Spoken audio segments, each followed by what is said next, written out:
Ring, ring, ring, ring, ring, ring, ding a ding, ring a ding, ding, ring a ding, ring a ding, ring a ding, ring a ding, a ding, a ring, ring, ring, ring a ding.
Good evening, good evening, good evening, good evening, good evening, good evening, good evening, good evening, and welcome to Game Night on Saturday, the 4th of February, just about 8:15 UK time. Hope you're all doing well. Welcome to the stream. Dry January is over. There's something about feed a cold, starve a fever, so I am feeding my cold with red wine. I've also already had dinner tonight. Message from our sponsor, Puzzle Dan. Good evening, Ben. Good evening to you as well, Puzzle Dan. Thank you for the 100 bits. That's very kind of you. As I did mention in the Discord server, I am feeling a little under the weather today, a little bit of a sort of coldy thing. Megs and Dylan have both had it, so it was surely my turn. But it's not a fever, it's a cold. So sort of drinking through it, I think, is the plan. After this weekend, we're going back to sort of, Wednesday, middle of the week drink, and then at the weekend, and that's it. So, but yeah, sort of making up for lost time the last couple of days. Thank you to Natter for the Plinko pack there. Well done if you did manage to cash out some pennies. Thank you to Colo as well, who proofed it too. Let me say hello to you all. There's lots of people here tonight. Hello to Mark and Giesers, to Arun and Proves, to ABME, Fluid Fernando. Good evening, Shapes and Colo and Puzzle Dan and Amy and Jack. Good evening, it's Otley and Claire and Fired and Clive and Ianyo and Kegler Coach. Hello, Ramsey and Ryan Watson. I think that was a new name. Welcome to you. Welcome on into the stream. Hope you're keeping well, my dude. Welcome to Jers. Hello, Natter and Topper and Ape and Toadboy and Party Me and a Podo Noeva and Player 2 and Pla Jogging and anyone else who is lurking, loitering and lingering in the chat. You are most welcome to be here. Thank you so much for joining. And we have got a bit of a party night this evening. We have got... Start drinking now, you're on. There's no such thing as correlation, no. Not at all, it's Otley. You're making that up. I'm sure that's entirely not what it is. We've got a corker lined up tonight, so light and fun and fluffy with Plinko. We've got a red herrings pack coming up from It's Sotley, which I can only describe as charming. I think a nice, friendly game to get us into the stream. We're then going to have a game of Dealer's Den in the middle, a brand new game. It sort of pre-pilot aired on Tuesday. We're going to do a full pilot of it tonight with question pack of questions from myself, Score, and Dogfish. It's leftover questions that weren't used on Tuesday when the game broke.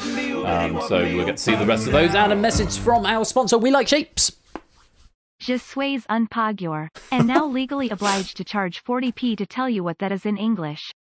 And I promise that's the last time I'll mention that. Je suis un pagure. Congratulations on your new qualification, Shapes. I think I saw that posted in Ash's server the other day. Congratulations to you. And thank you very much for the 25-month subscription right there as well. Very, very grateful to you.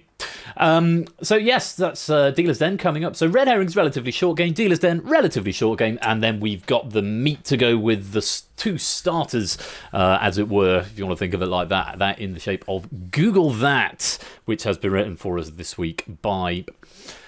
is it BC or is it Toot? I think it's Toot. Although I've got two of them in at the moment. One's from BC and one's from Toot. This one is from Toot and was proofed by Oni. The next Google That pack is BC's, I believe. So that's what we've got to look forward to tonight. Plenty of stuff going on. Lots of fun to be had. Lots of quiz to be done. And we are going to play the game from the floor this evening after events. Yeah, I hope you were right, Jack. That was must have been a pretty shocking thing to come back from the shops to, but glad you're all okay, and all of your stuff is okay, apart from the table, obviously. Red Herrings is where we start this evening. It's a charming pack from It's Sotley, and if you want to play, type in code HKTG. This one all done in Twitch Whispers, so Vision, welcome to the stream.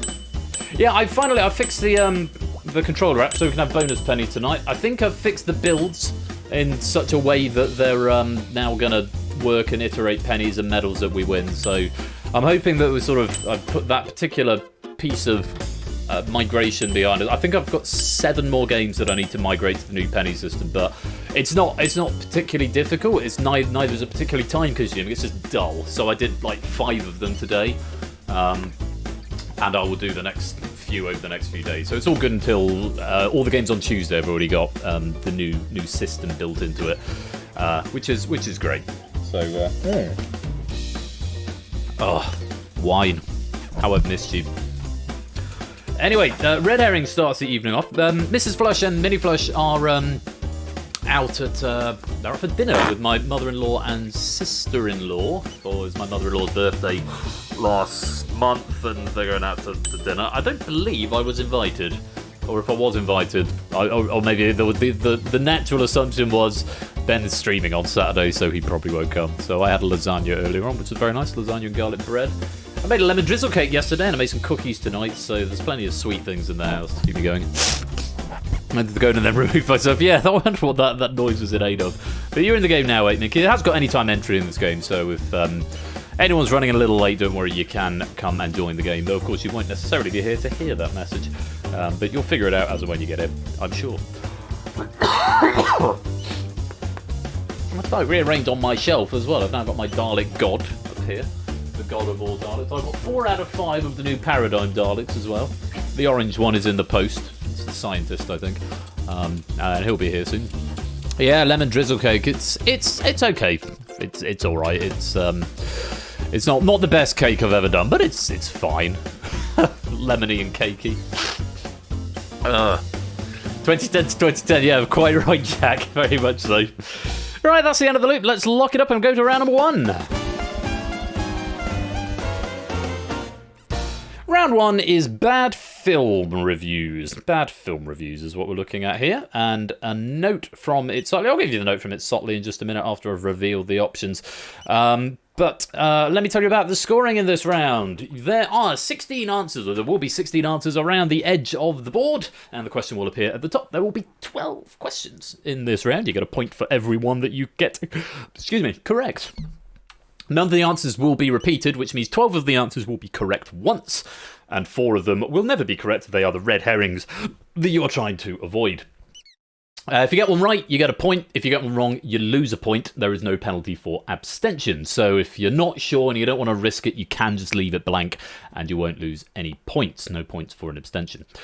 There are 3 bonus questions secreted throughout this round. They're going to be chosen at random. They won't be first, last, or consecutive, but those 3 bonus questions will be worth 3 points with a right answer, but they will cost you 3 points with a wrong answer.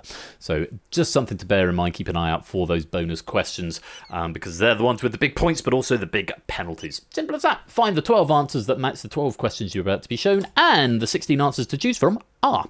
The Shining, Twilight, Star Wars, Fight Club, Charlie and the Chocolate Factory, Knives Out, Up, The Godfather, Chitty Chitty Bang Bang, Back to the Future, Harry Potter and the Philosopher's Stone, Lord of the Rings, Lion King, Avatar, Die Hard and Forrest Gump. Those are your answers. 12 of those 16 answers will be the answers that we're after, and 4 of them will be red herrings. The answers will still be up there, even after they've been used, so just bear that in mind, that you can put the same answer twice, but it might be is only going to be the correct answer once. And what Liam has added for this, take some famous films and let an idiot describe them. See what you make of this. Why Fight Club? Let's come back to Horn Kegler Coat. Many lols. Right, round 1 is bad film reviews. Good luck, have fun. Here's question number 1. Do I fancy the dead guy or the dog? Do I fancy the dead guy or the dog?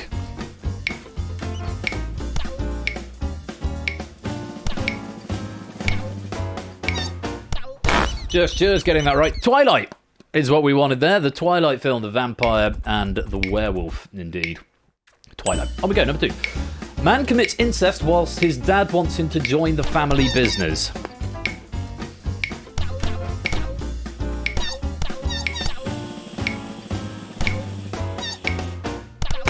That would be Star Wars. Star Wars. The family business being taking over the galaxy, of course. Number 3. Man names children to find his heir. Man names children to find his heir.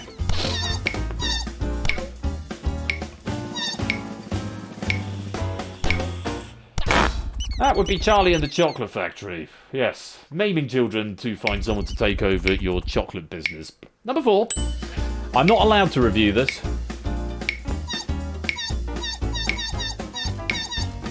I'm not allowed to review this.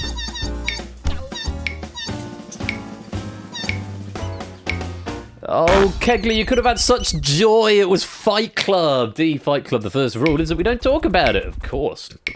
Question number 5. It's the first bonus of the game. 3 points if you can find a right answer here. Take a look. After losing his father, a young boy hangs out with hippies and goes vegan.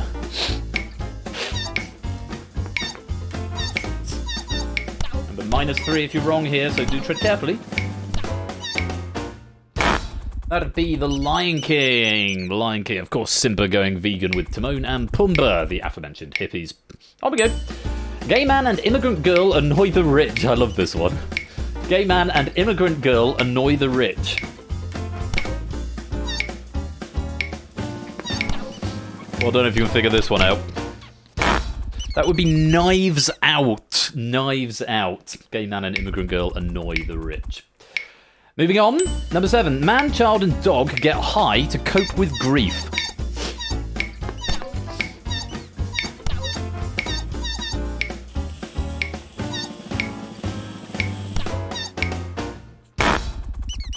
In the literal sense of the word high, that would be G up.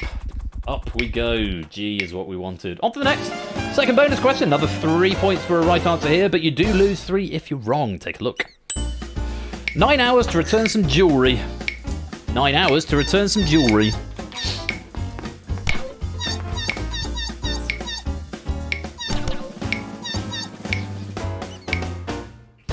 Of course, that would be Lord of the Rings. Lord of the Uncut Gems. That would also work. I'm sure that's up there. Next question. Disabled guy joins the Blue Man Group. Disabled guy joins the Blue Man Group.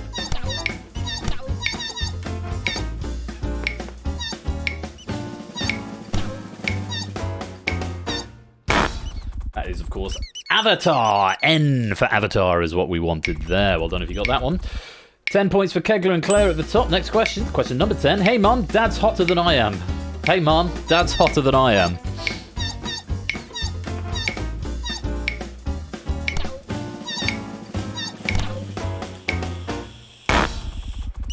That would be Back to the Future. We had the incest reference in Star Wars earlier on. There it is again in Back to the Future. Last bonus question of around 3 points for a right answer here. -3 if you're wrong. Take a look. Family regret dad watching talk shows. Family regret dad watching talk shows. Oh, tricky one for a bonus here. That's The Shining. All work and no play makes Jack a dull boy. The Shining is what we wanted. A. And one more question. A German ruins a cop's Christmas. Yes, Christmas. Absolutely Christmas.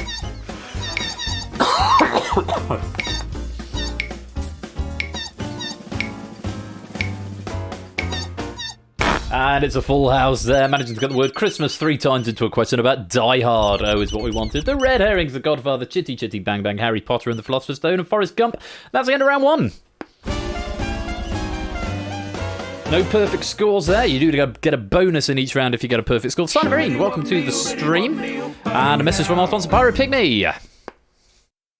2 years of much fun quizzing. Oh, 2 years of much fun quizzing. Thank you for the 18-month resub. Is that 2 years? Maybe you've been here for 2 years and sub for 18. Either way, I'm incredibly grateful to you, Pyro, for your continued support and attendance. Very, very grateful indeed. Thank you for the subscription there. And Claire saying, stop the count. We'll end it there. Let Claire win. No, we've got 3 more rounds to do. Claire is in the lead on 15. Clive's in second on 12. Topper and Kegler Coach currently tied in third with 11. Arun and AB Me and Ramsey and Sheldon, I think, all on 10. Amy and Cola are on 9. Mark and Fernando on 7. Yanyo's on 6. Ryan and Shapes are on 5. Puzzle Dam's on 3. Silent Marine, 8. Minky, Vision are all on 2. Jers and Necker Grandma, I think, and Jogging are on 1. G. Eisens is breaking even on 0. Proogs -1 and Nat at -2. Hooray, I remembered all the names. Score, Pyro, welcome to the stream. Hope you're well. Oh, this is 24. Either way, I'm grateful to you for the support. And welcome on into the stream. You can come join this game if you like. The room code's up there, HKTG. If you want to come join in for round 2, you'd be most welcome to come and play. It'd be lovely to have you in. So, no bonuses going out. No one getting a perfect round there, but lots of high scores on the board. Let's go on to round number 2. Round 2 is bad jokes. We've had bad film reviews. Now it's time for some bad jokes. The rules in this round kind of similar to round 1, except completely different. It's a speed round, so the faster you answer, the more points you get. If you answer in the first 5 seconds, you get 3 points. The next 5 seconds, you get 2 points. And if you answer in the last 5 seconds, you get 1 point. Okay? Simple as that. If you get it wrong, you don't get any points, but you also freeze yourself out of the next question. You'll go orange if you're frozen out. You will not be able to answer the question immediately after. Bear in mind that there are still 3 bonus questions in this round, which are worth a flat rate of 5 points. No timer on those bonus questions, and again, they won't be first, last, or consecutive. But you can freeze yourself out of a bonus question, and you can freeze yourself out on a bonus question. So do bear that in mind. If you haven't seen any bonuses for a while and you know there's more to come, oh, hello, welcome to the game, Pyro Pygmy. Good to have you with us. Then, yes, you can freeze yourself out of a bonus, and obviously they're the more powerful questions because you get more points for them. Indeed, you do. So simple as that. Abstention doesn't freeze you out, but obviously you don't get any points if you don't answer. And welcome to the game, Reese, as well. Welcome on in. Welcome to the stream. Hope you're keeping well. So round 2 is bad jokes. Those are the rules as before. 12 questions, 16 answers, 4 red herrings, and your options are: Phil, Claude, Warren, Stu, Doug, Manuel, Will, Edward, Russell, Ben, Bill, Rob, Pete, Cliff, Neil, and Jack. And Sotley has remarked, as a teacher, I can't actively tell most of the jokes I want to without legal repercussions. So I have a pile I can get away with. Here are some of them. Round 2 is bad jokes. Good luck. Have fun. Here's question number 1. What do you call a man who annoys cats? What do you call a man who annoys cats?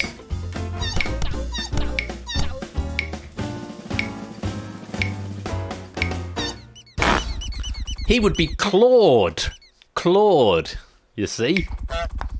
Very nice indeed. Orange if you're frozen out. Here's the next question. What do you call a man who has been cooked on a low heat for a long time? How do you put you? Yeah, that would check out, Sotley.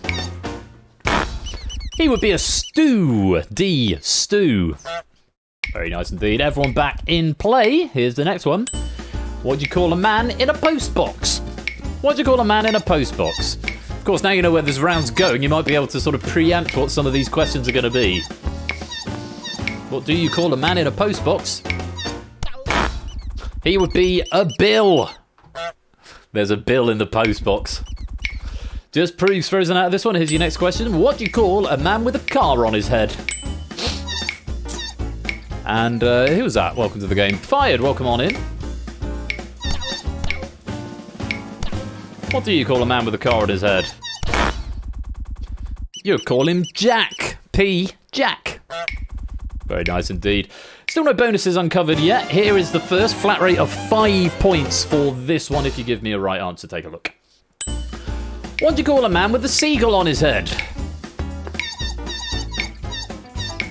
Bad luck if you're frozen out. You're not going to be able to get those 5 points. 5 points whenever you answer on this one. Last couple of seconds. Just getting in the nick of time. You'd call him Cliff. Of course you would. Cliff. On to the next. Everyone back in. What do you call a man covered in rabbits?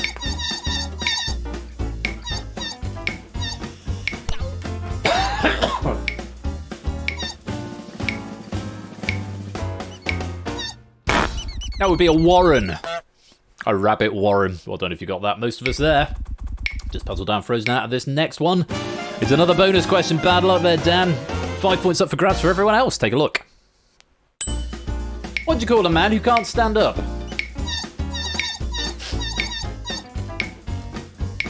What do you call a man who can't stand up? A couple of wrong answers there. You call him Neil. Because he asked Neil, you see. Well done if you got that one. Sheldon and Nat are frozen out of this one. What do you call a man in a bog? What do you call a man in a bog?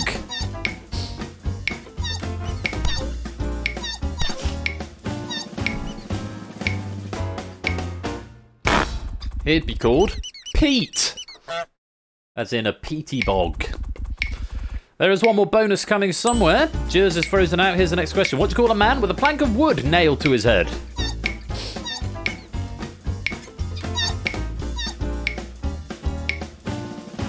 Ooh, not many attempting this one. Well done if you got that. You call him Edward. As in wood on his head. Oh, an ambulance would also be a suitable answer there, ADV. Last bonus question of the round. Everyone is in for it. 5 points if you can find it. Take a look. What do you call a man in a pile of leaves?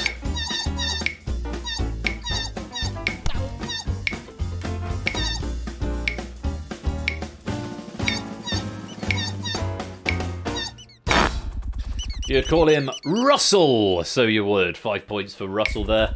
Just puzzled Dan getting that one wrong. 2 more questions in this round. What do you call a man who has been discharged from hospital?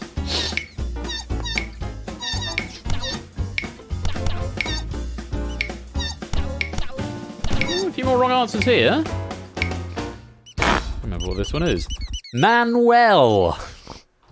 The man is well. Manuel. Final question on the round. You might as well attempt this one. What do you call a man with a spade on his head?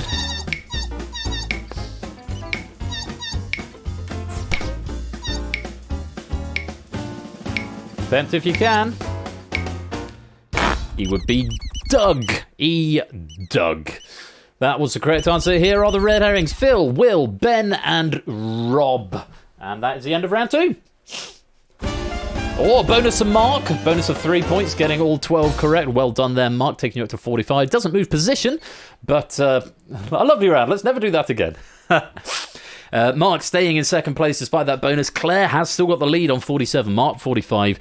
Ramsey's on 40. Arun and Shapes are on 38. Clive and Cola are on 37.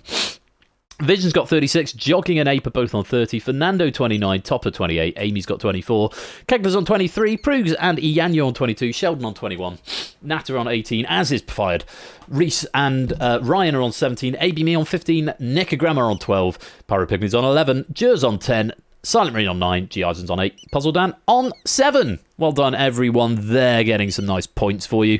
Let's go on to round number 3. Oops, if I don't focus on Chrome, if I focus on Unity, it'll do that. Round 3 is bad content, and this is the accumulator round. The more questions you answer consecutively, the more points they are worth. The first one is worth 1, the next will be worth 2, the next will be worth 3, and so on. If you get one wrong, it breaks your streak, and you have to start building up again from scratch. If you abstain, it doesn't break your streak, but it you obviously don't get any points for it. So you can go 1, 2, abstain. The next one would be worth 3 points. So do think about that. Abstention can sometimes be a more powerful tactic if you've got a good streak on the go. No bonuses in this round, and only 12 options and 9 questions, so 3 red herrings to go with them at the end of the round. If you manage to get all 9, we'll give you a bonus 5 points, which means there are 50 points up for grabs. Round 3 is bad content, and your options are 33, 18, 20, 3, 12, 4, 6, 15, 24, 8, 1, and 11. Picture the scene. It's 1978, or 2023 in some parts of the country, so dust off your motorways and breweries, and let's do some boring old man quizzing. Quote. It's round 3, bad content. Good luck, have fun. Here's question number 1. To the nearest foot, how far away from a dartboard is the oki?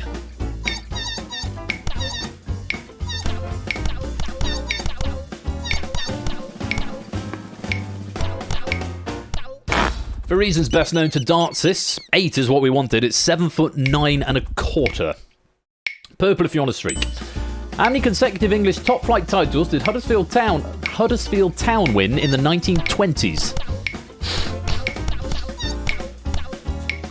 Remember, if you blew, you might as well attempt.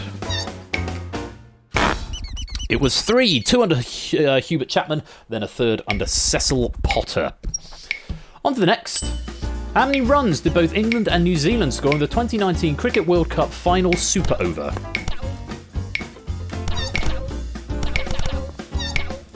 There's a lot of red going on here.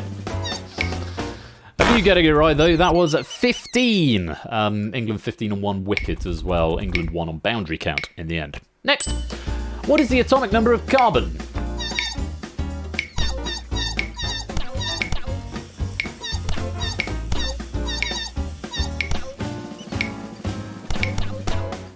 Slightly friendly for you there. It's 6. Carbon atomic number 6. Chemical formula C. We wanted G. On to the next. How many points would alcohol be worth in a standard Scrabble game?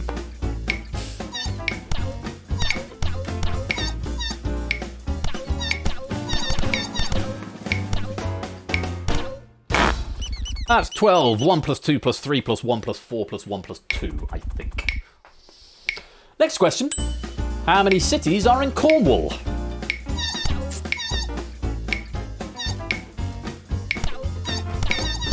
Purple if you're on a streak, red if you're wrong, blue if you're not on a streak, green if you're right. There are just one. It's Truro, the only city in Cornwall. K is what we wanted. 3 more questions. How many people in Liverpool claim to follow the religion witchcraft in the 2021 census?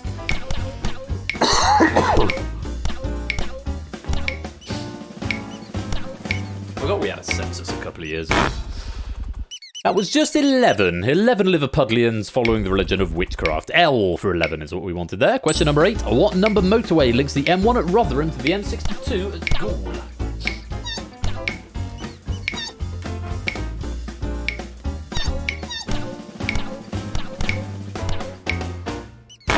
Tricky one there. Proper old man trivia. 18, the M18. B is what we wanted. One more question this round. Here it is. How many tails make up the Canterbury Tales? Might as well attempt this one. It's the last question of the round. Give it a go. It would be I-24 if you don't include the general prologue. And the red herrings there, 33, 20, and 4 were not the answer, and that is the end of round 3.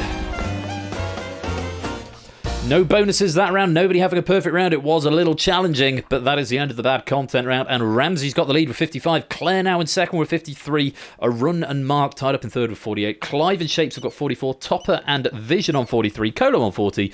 Jogging on 37. Ape is on 33. Fernando's on 32. Kegler and Sheldon on 27. Amy's got 25. Prug's 24. Yanyo 23. Resund and Pyro Pygmy on 21. Natter and Fired on 19. Ryan's got 18. AP Me's on 17, Silent Marine 15, Jers on 14, Nekogram 13, G Isons 11, and Puzzle Dan on 7. But there is one more round which could make all the difference, with the high score only being 55 and the low score being 7. Technically, and I think this might be the first time this has happened, anybody could still win. Very exciting. Let's go to round 4. Final round is called Bad Songs, and in this round all you need to do is submit a string of exactly 6 characters. That's an example of a string of exactly 6 characters. Whisper it to Persephone's Twitch bot, not in the public chat. They must be 6 different characters, and they must be in the range A to P, and there must be exactly 6, no separators, commas, full stops, or anything like that. If you are the first player to identify the 6 correct answers that go with the criteria, which we'll show you in just a minute, you will win 50 points. The next player wins 45, the next wins 40, the next wins 35, and so on. If you type a valid response, i.e. 6 characters with no repeats and inside the range A to P, but you do not find all 6, you'll be frozen out for 5 seconds, and you'll get a little ping back from the bot that will say how many you did get right.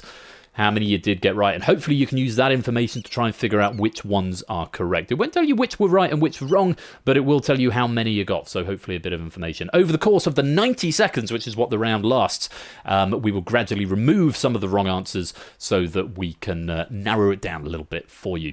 The game will continue until either 10 players have solved the puzzle, the last of whom will get 5 points, or we run out of time after 90 seconds. It's as simple as that. So, fingers on keyboards, get ready to whisper to Persephone's Twitch bot. Make sure it's exactly 6 characters, no repeats, and nothing outside the range, because with repeats, you can technically game it, and you can brute force your way to the answers. So, something to bear in mind. Good luck, have fun. The final round is Bad Songs, and your options are Billie Jean, The Way You Make Me Feel, Can You Feel It, Want to Be Starting Something, Black or White, Dirty Diana, Another Part of Me, Ben, I Just Can't Stop Loving You, Rock With You, Smooth Criminal, Beat It, Earth Song, Man in the Mirror, The Girl Is Mine, Human Nature. Name the 6 songs to appear on the Michael Jackson album Bad. So, Mark is up to 4 already. Coming up to the first 30 seconds gone. Any more for any more? Jers at 4, Ryan's at 4. 60 seconds gone, and we're going to take away an answer. It's not J. Remove J from your thinking, because that is not the answer. Kegler Coach is up to 4. Mark's still stuck on 4 here. Any more for any more? Anyone getting more than 4? It's not D. Get rid of D. Jers is up to 5 now. The first 5 I think we've seen. Any more? And we're going to get the 6. 40 seconds to go. We're going to lose another answer. It's not M. Get rid of M from your thoughts. Fernando's now up to 5. Just 1 away. Can he find it? Just still stuck on 5. 30 seconds to go. We're going to lose another answer. It's not C. Jers is the first to solve, picking up 50 points. Very well done there. Jers could be coming from behind to take the victory if no one else can solve. 20 seconds to go. We're going to lose another answer. Fernando and Ape and Arun are all up to 5. It's not P. Remove P from your thoughts. 15 seconds to go. A few more attempts if you're quick. It's not L. Get rid of L from your thoughts. ABB now on 5 as well. There's another solve. ABB getting it for 45. It's not O. 10 seconds to go. Last few seconds. One more answer to get rid of. At 5 seconds, it's not going to be H. Can anyone solve it? 3, 2, 1. There's a solve. Clive getting it for 40 points. And that is time up. Just the 3 solves there. Clive in the nick of time. Let's rearrange the board. and show us what the answers were. The Way You Make Me Feel, Dirty Diana, Another Part of Me, I Just Can't Stop Loving You, Smooth Criminal, and Man in the Mirror were all on the album Bad. And it does mean we've got 3 players coming from behind with only 3 solving that final. It's 3 new places because that final is so very powerful. AB Me finishes with the bronze on 62. Jers finishes with the silver on 64. But the winner with 84 points this week is Clive of Legend. Oh, gee, Isaacs is running out of time. Tragic. Bad luck on that. But we're very well done to Clive there, has to be said. Good game, good game. And very many thanks to It's Sotley for what I thought was quite a charming Red Herrings pack and a lovely way to start the stream off this evening. That's the first feature game of the night.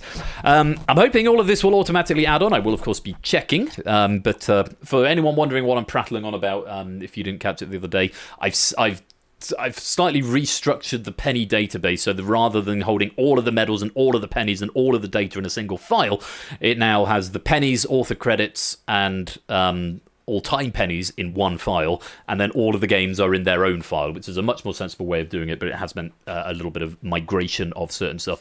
Absolutely no difference on the surface as far as you're concerned, but under the surface it's all a bit different. But I'm hoping this has now worked, so those medals will be added on. Clive taking a gold medal there. Very well done indeed. And Not a Cat, welcome to the stream. Yeah, Dealer's Den is a bit more completed now. It's got titles and credits and music and audio and a reformatted final round. And a lot more flexibility in the pack. So this pack, for example, is 14 questions long. It's 14 or 13. It's not a round number because the authors can now have a certain amount of power to control that. As ever, it is still the first formal pilot of it, so it is... stand by for things to go wrong. I hope they won't, but we will see what happens. You will need Hackbox to play this game, so make sure you poodle on over to Hackbox over there. Yeah, we'll get on with Dealer's Den in just a moment. Thank you very much again to It's Sotley for a lovely, lovely question pack there.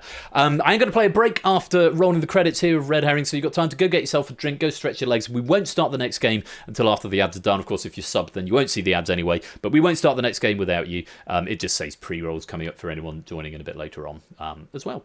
So, stay there or go stretch your legs. Be back in 3 or 4 minutes' time where we'll be playing the official pilot of Dealer's Den. I hope you'll come and join us for that. And congratulations again to Clive, our Red Herrings champion. See you in a minute.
And don't go away, because after the break, even more quiz action with the full pilot of Dealer's Den, latest game show from Persephone's Chair.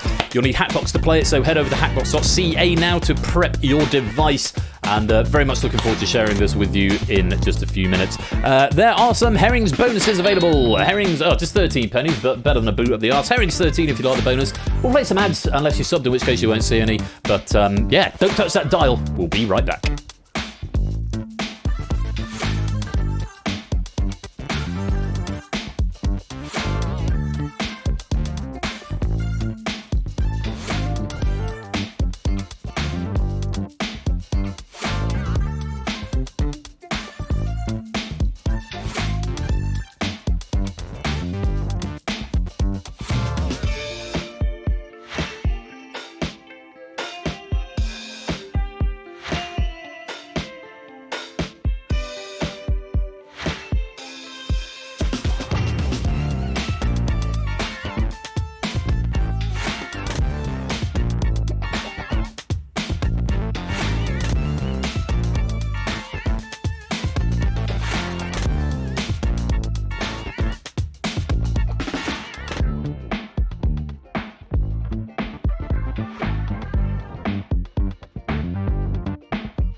Are there still ads? Are ads still playing? Lewis T, Tadaru, welcome to the stream. Oh, incidentally, I'm grateful to Lewis and Poker and latterly Matt the Ref, who came and helped test the rest of this build yesterday. Does mean Lewis has seen these questions, so if he tries to... Oh, he's seen most of them. No ads, good stuff. So if Lewis does try to sneak into the hot seat, we'll gingerly remind him that he has seen these questions and answers, and he can... be an outside observer. Yeah, sorry about that, Lewis. But you can play along for the pennies, but maybe exclude on the front end. Or Lewis T1, what a lad. Right, let's see if this works. Let's see what we can do with this. Questions mainly by me, but I think there's 4 of them in here that are from Dogfish and Score Count. Very grateful to them. Let's go to the casino.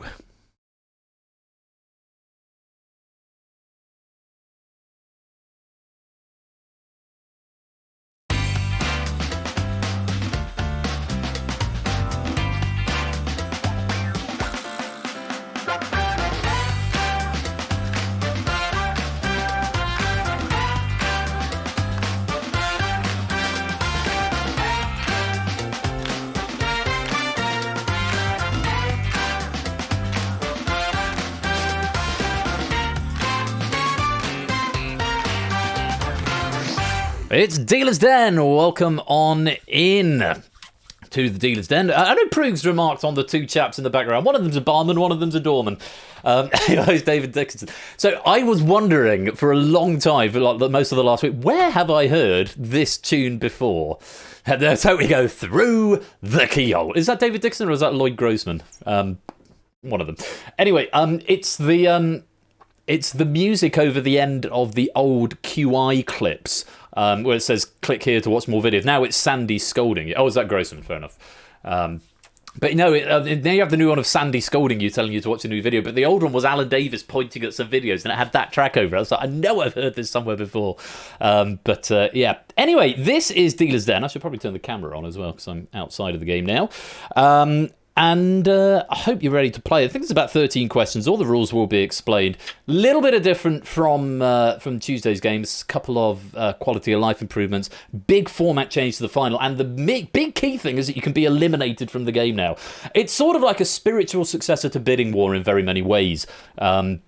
So if you fancy it, get on over to Hackbox and join the room with... Don't forget to click below and subscribe to the official Doctor Who YouTube channel. Absolutely right.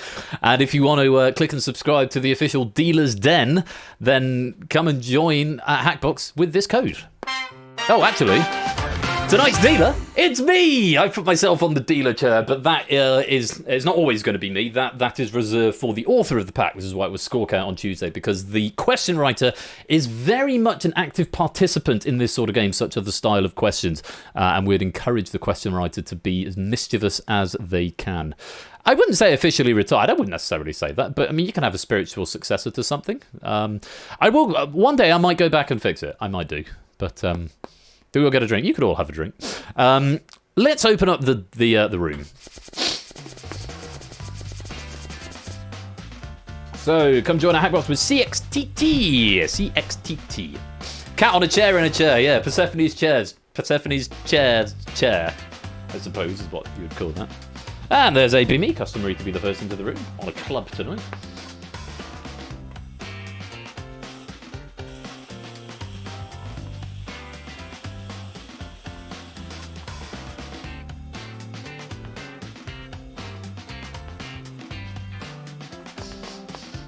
I'm still very happy with this lobby, I have to say. The way the cards have come out. It took me a little while to figure out the masking of how to do them, but I'm glad I put in the extra time to figure it out, because there's a shoulder peeking out through the spade there. It looks very cool. Oh my god. Yeah, apologies if you didn't hear at the beginning. I am suffering a little bit at the moment. Why is the stream still buffering, like, really badly? I might have to turn off my own monitor, because I'm worried it's stealing all the... I mean, unless everyone else is buffering, but you didn't seem to be on Tuesday. I generally like having that window open as an extra sort of chat window, but it's just been really slow and freezing and stuff. Yeah.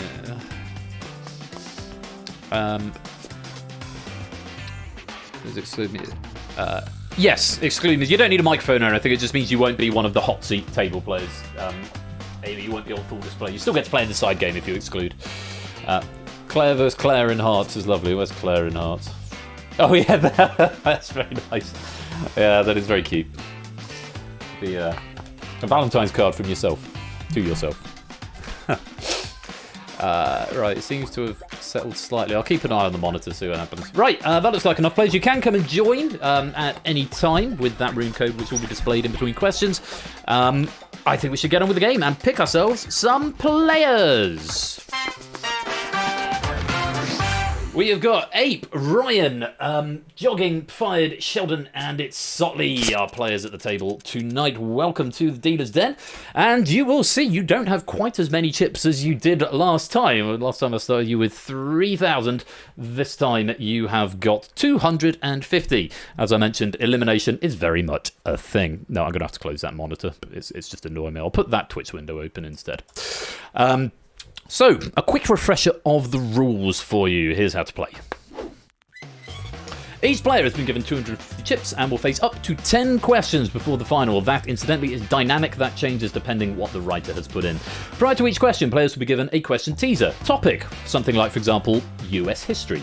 Cryptic, something like, they've all gone mad. Bit of a cryptic clone to the question. Front, the first few words of the question. Back, the last few words of the question. Skeleton, that will be a selection of random words from the question in the order in which they appear, but not all of them.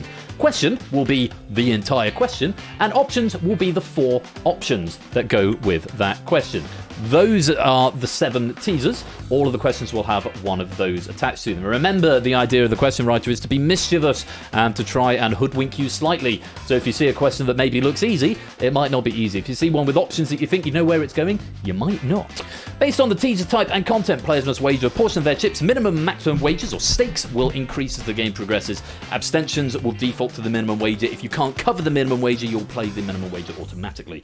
Once all wagers have been placed, the question is revealed along with 4 options. Correct answers win the amount that was wagered plus the wager returned. Incorrect answers lose the wager. Alternatively, a player may fold or abstain at a cost of half the wager. However, if you are put all in, then folding will cost you your entire wager. So if you can't meet the minimum and you're all in, then you'll lose the wager rather than half the wager. After the 4th stake raise, the 2 players with the most chips progress to the final. That's not quite true, actually. It's the question after that for reasons of slightly upside down way that I did the thing in the JSON. But yeah, I think there's going to be 10 questions, and I think the last 2 are in the 4th stake bracket. One little quirk on Hackbox, you'll have a little slider thing to pick your wager. It will always default to 0, even if that is lower than the minimum. If you submit it, it'll just send it back to you. But just so you're aware, if you want to bid the minimum, you'll need to slide up and back. You've got 15 seconds, 10 seconds plus 3 seconds grace time to get your head around that, just so you know. And it's something I think Ash is probably going to patch out in the next version of Hackbox, the Unity integration. So those are the rules. Let's play. And we'll start with our first teaser for you all.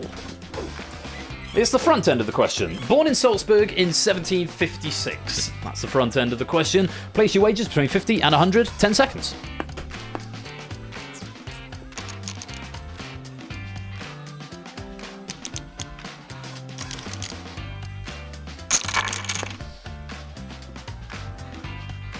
No more bets. No more bets. Sheldon going for the default wager there.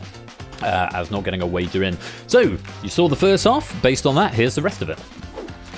Born in Salzburg in 1756, W.A. Mozart famously created which of these operas? The Barber of Seville, The Marriage of Figaro, Fidelio, or Tosca? 10 seconds.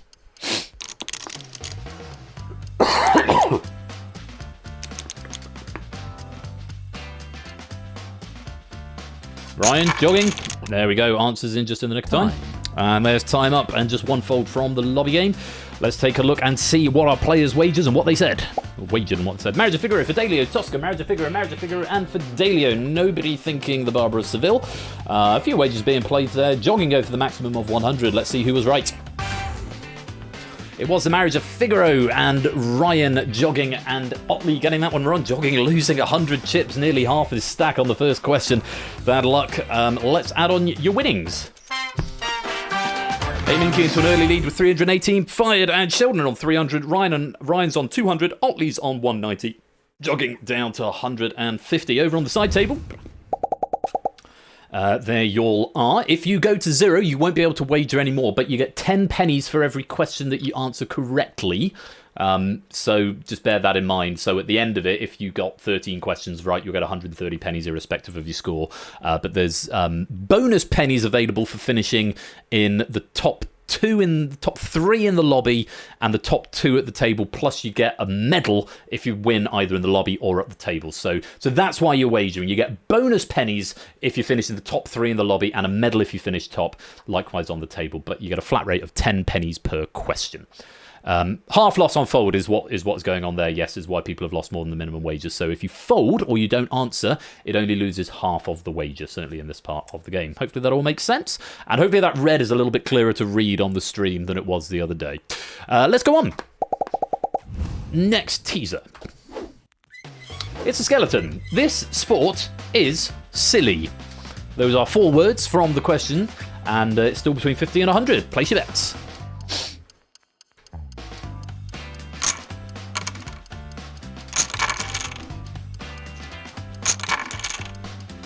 There's our wagers from our feature table in. No more bets. And no more bets, thank you very much. Here is the question. Perhaps most popular in this country, which sport that can often last for several days is known for positions including wicketkeeper and silly mid-on? One named after a creature with 8 legs, one named after a creature with 6 legs, one named after a creature with 2 legs, or one named after a creature with 4 legs. 10 seconds.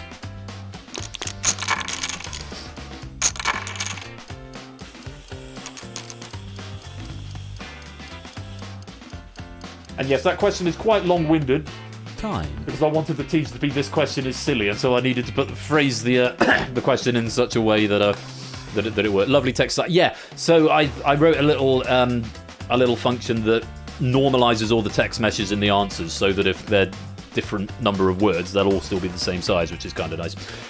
Let's have a look and see what you wagered and what you said. 666466 just fired, going for a different answer there. Let's take a, and he's also wagered 100 on it. Let's see what the correct answer was. It was a creature with 6 legs. It's the cricket, which has got 6 legs because it's an insect. Everyone else winning their wager. It's certainly betting a very nice 69 there. Fired is going to lose 100. And, oh, okay, that's gone green because of an oversight in the pack that I spotted yesterday and didn't fix. It's because that answer was also flagged as true. But fortunately, it has picked up the correct answer as 6 legs. You shouldn't be condoned if you put 2 legs. That's just a bug in the question pack. Apologies for that. Let's add the points on. 8 Minky's in the lead. Sheldon's in second. Ryan's in third. Otley in fourth. Jogging in fifth. Fired in sixth. 8 Minky out front with 386. Wrong answer of the game. Yes, indeed. Bonus prize. Bug list on a bug. It's not a bug. It was. It's just an oversight, a typo, effectively, because each of the answers in the question pack can be flagged as true or false. So, fortunately, that's worked out quite nicely for us there. Over in the side table, a few more maximum bids going on there. Clive Yanyo Shapes have got a maximum score of 450, and everyone getting that right, which is lovely to see. I'll leave that up a bit longer as the game goes on. For now, let's go on to our next teaser. Front again. The flags of. That's all you're getting for this one. 3 words. The flags of. Flags of. Between 50 and 100. Place your bets.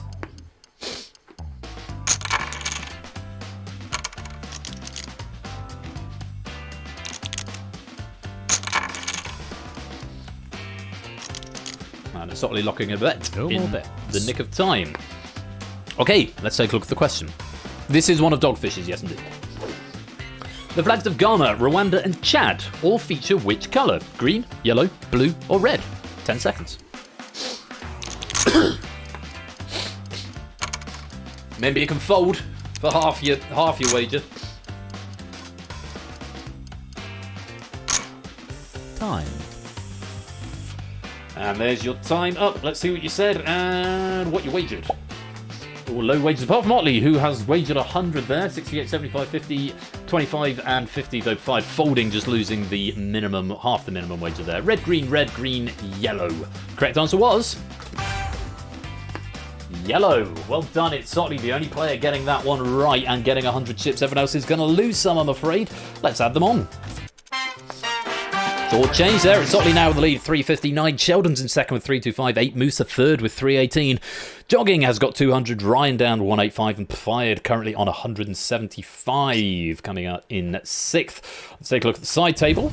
How we're getting on there. Yanyo and Shapes again another 100 and still a perfect score at the moment. Nobody has gone out in the side table yet, which is lovely to see. Scores ranging from 550 down to 185. Remember, top three will get bonus pennies as well as 10 pennies for every question they get right, which is lovely. Lovely bonuses, and of course a lobby medal available too. Time to raise the stakes, I think. Next question. Raising the stakes minimum from 100 up to maximum of 200. And it's an options question. Yellow, red, green or blue? It's not the same question, I promise you. But yeah, that's sort of the fun you can have with this game. Options are yellow, red, green or blue. Place your bets.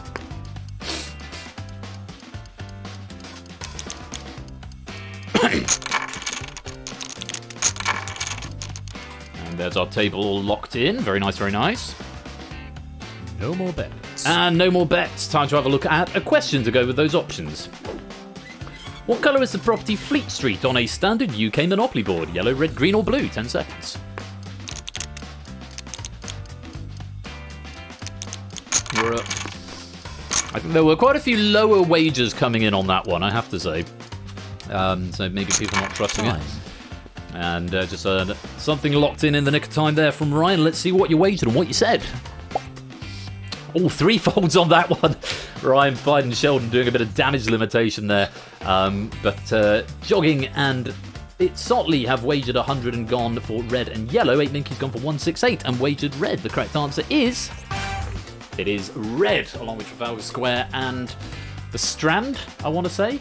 Is the Strand the other red one? Anyway, well done if you did get that one right. Jogging and Ape, let's add some more points on. Fide getting very close to being priced into the game in 6th with 125. Ryan on 135. Sheldon 250. Otley 259. Jogging 300. And Ape is back out in front with 486. Let's have a look at our side table. Oh, Yanyo and Shapes are still playing the max game. Yeah, you can fold abstention or press the fold button at the bottom to damage limit what you've wagered. But Shapes and Yanyo are storming ahead up to 750 here. Claire's in third with 626. Arun and Fernando both on 600. Down at the other end, Mark down to 163. Ramsey down to 120. They're not quite priced in, but they're not a million miles away from being so. Here's another teaser for you. It's a full question. Which of these is not an infinity stone? That is what the question is going to be. No tricks. No tricks at all. Min of 100, max of 200. Place your bets. Wonder who wrote this one. Yeah, sorry. Did write it in something of a rush.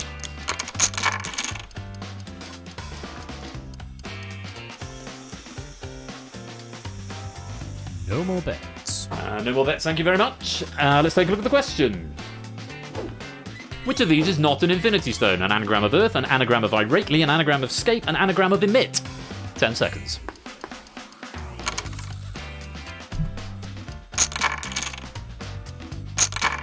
Ten seconds plus, I think, 2 seconds grace time.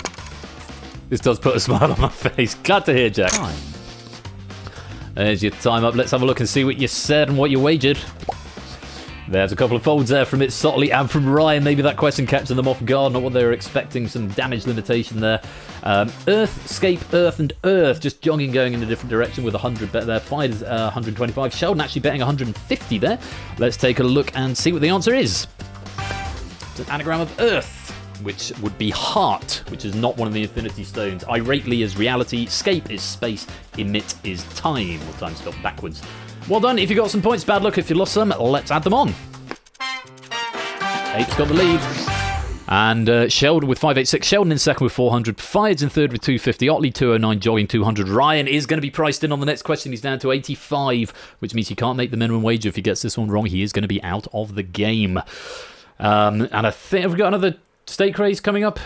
I'll have a look in a minute. Remember, he's looking to be the top two on this feature table here. Incidentally, if we go down to 0 on a single question, the game will play out the whole pack on the side table. If we get 1 at any point, the game ends completely and that player is said to have won. If we get down to 2, it doesn't cut to the final. It will play out the beginning, so those players have got a few questions to try and balance up the stacks. Let's take a look at the side table. Have we lost anyone yet? We've lost Clive! Oh, Clive! He put 200 at stake and he's dropped down to 0. You can still play along for the pennies and the banter, Clive, but unfortunately you are stuck on 0. Ianyo is now the only player to be on a maximum score of 950. Quite a few wrong answers in there, but well done if you did get that one right. Shapes in second and Claire in third, just ahead of Colo there. Right, on we go. Next teaser. It's a cryptic. TV shows that Royal likes. It's not that cryptic, but it's, it's more of a category, but it's slightly cryptic. Still minimum of 100, maximum of 200. Place your bets. Ryan automatically being locked in with the minimum, or below the minimum. Think carefully between 100 and 200. All players are locked at the table. No more bets. No more bets, thank you. Here's the question. Follow the leader. Trisha Tanaka is dead and Enter 7-7 are all TV episode titles of which show? Game of Thrones, Lost, The Last of Us, or Breaking Bad? 10 seconds.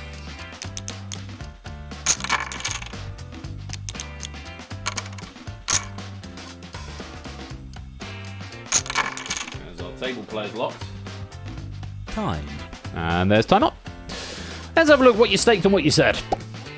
Everyone going for Lost. And Jogging going for full 200 there. The correct answer is...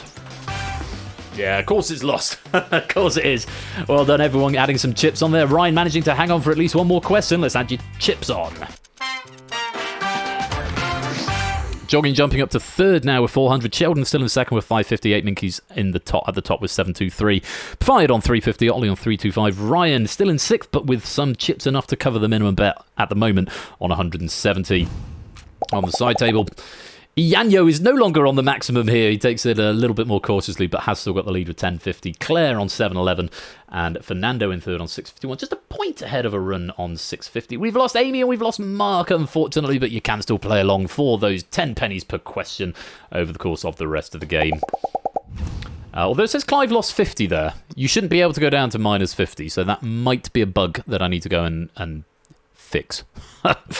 Anyway, next question. We're raising the stakes, 150 and 300, and there are some options for you. Luke, John, Mark, or Matthew. 150 up to 300. Place your bets. Yes, Clive wagered minus 50. Is what it is said here.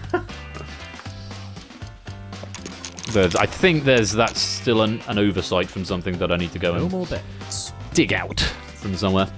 Okay, here's a question. What is the forename of the lead singer of Muse? Luke, John, Mark, or Matthew? 10 seconds.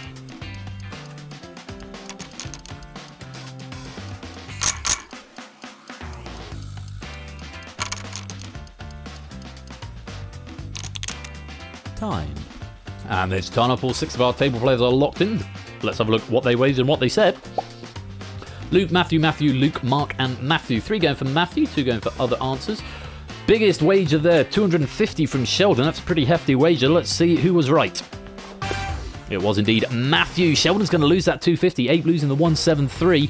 And Provide's going to lose another 150. 150 each. The minimum going out to Sotley, to Jogging, and to Ryan. Let's add them on. Ape clinging on to the lead, but Sheldon certainly not in second anymore. It's now Jogging with 550. Otley moves into third with 475. Ryan on 320. Sheldon on 300. And Fired now down into last place on 200. Over on the side table. Has it corrected Clive's thing yet? Yes, he got 50, so he's now back up to 0. We lose grams from the game, losing 126. Bad luck, you'll be stuck on 0 the rest of the game. Ianyo getting another 225. Arun moves into second with that wager of 257, and Claire into third now with 901. So, you're second apparently. Yes, you are. Moist wow. So what that emote code is. Let's have another teaser. It's a topic, and it's British politics. Jack reaching for the max button as quick as he can. British politics, 150 to 300. Place your bets.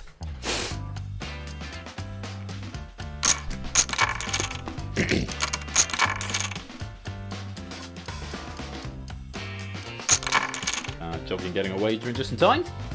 No more bets. Okay, question on British politics for you. Take a look. Which of these political offices has never been held by a woman? Foreign Secretary, Education Secretary, Home Secretary, or Chancellor of the Exchequer? 10 seconds.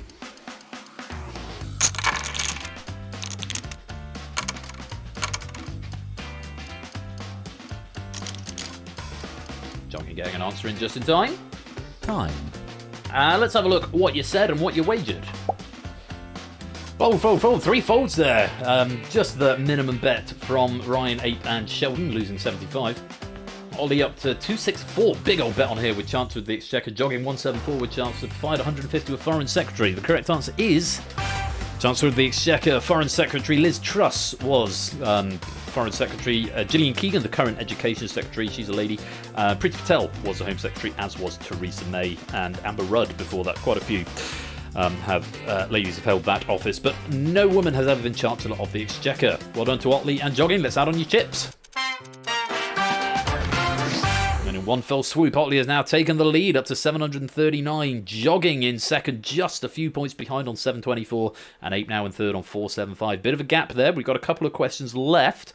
Ryan on 245, Sheldon 225, and Fired is going to be chipped in on the next question. He's down to 50. Oh yeah, Suella Braverman. Somehow my mind managed to block her out. I wonder why. Oh, Yanyo losing 75. Arun is encroaching with some big wagers coming in here, but not enough yet to take the top spot.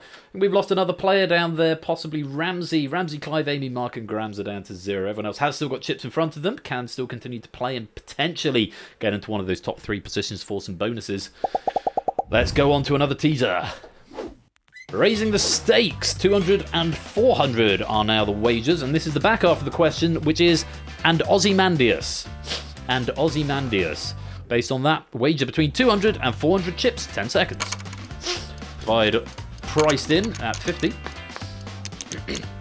Now, which direction might this question be going in?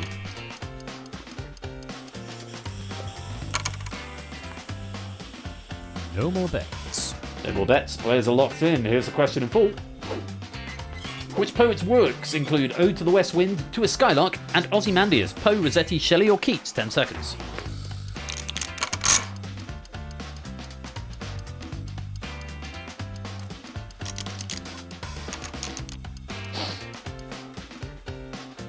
Time. And there's your time up. Let's have a look what you said and what you wagered. We've got a fold from Ryan, losing at the minimum of 100. Well, minimum divided by 2. Big old bet of 400 from Jogging, going for Shelley, as did Sheldon, as did it Sotley. Keats from Fired, and 8 Minky, who'd wagered 276. Correct answer is... it was Shelley. Percy Beast Shelley. Ozymandias. I met a traveller of an antique land who said 2. So my cat is named after that poet. Well, actually, specifically that episode of Breaking Bad. But it does mean we lose Fired from the game. Thank you very much for playing, but you're out of chips and you get to join the side game. And there he goes. Jogging is now into the lead with 11.24. Otley's in second with 9.39. Sheldon in third with 4.50. A bit of ground to make up. Could be done. 8 Minky 1.99. Ryan 1.45. They're both going to be priced in on the next question.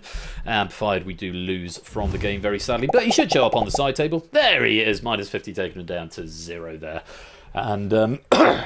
Ianyo getting 400. Look at a run of 400, and Fernando and Colo 400 as well. Goodness gracious me. Big points going out there. There's not a huge amount between Ianyo and Arun, but it looks like we're going to get a final in one way or another as we go to the next question. It is the final question before Heads Up, and that's what that banner entails. And it's a full question. What is 2 plus 2? 2 of you are going to be priced in at the table. Jogging and Otley have got a very big advantage here, depending how they want to play. They've still got to wager at least 200. Sheldon can't go above 400. Let's see what happens. Place your bets.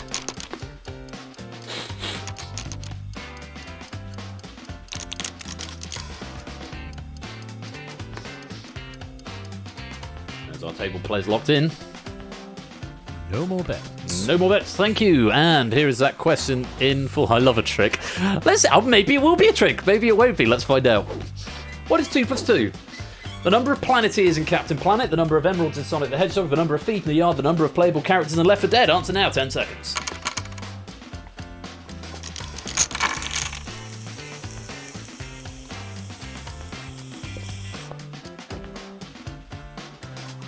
It's Ollie Sweats.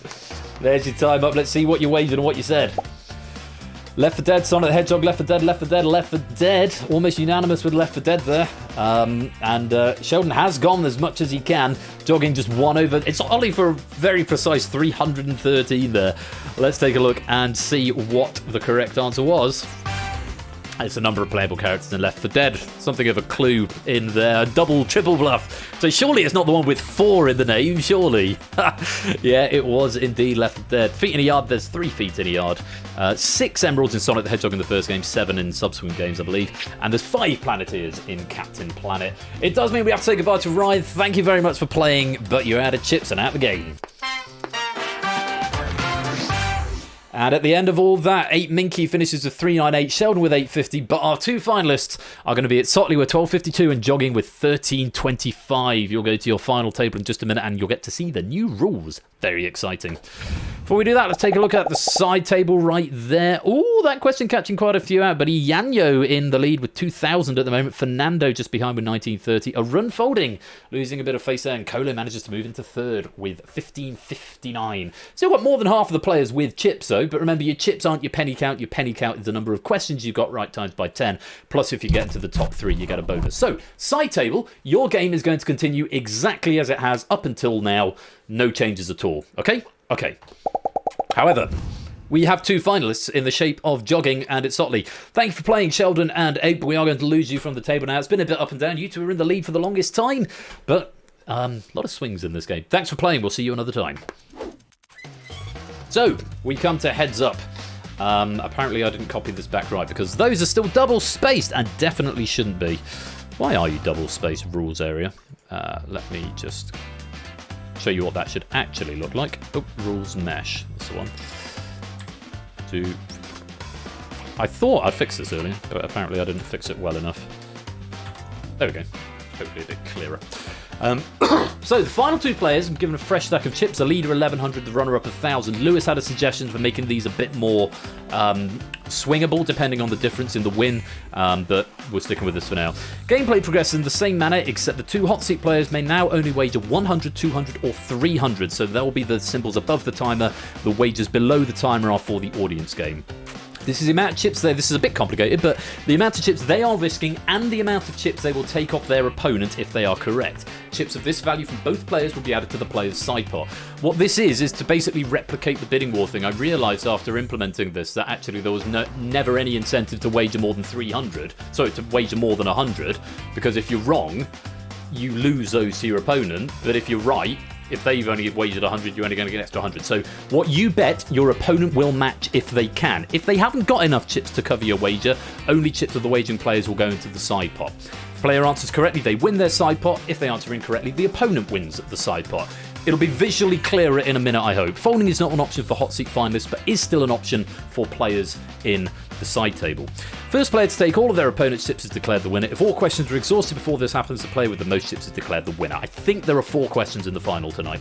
On the side table, gameplay is identical to the previous round with the previous minimum and maximum wagers in place.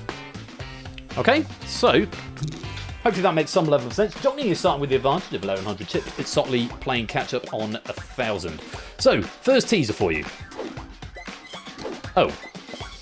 That should say 100, 200, 300. Evidently I didn't test that thoroughly enough. Oh, it does make them visible. I just haven't typed in the boxes. So there you go. So those are the wagers at the top for the top players, and the min-max are for the players in the lobby. I hope that makes sense to you. It's an options question. Rhombus, trapezoid, kite, or triangle? Hello, Ian Dominic. Welcome to the stream. Yes, brand new game. Sort of pre-pilot on Tuesday, proper pilot today. Place your bets.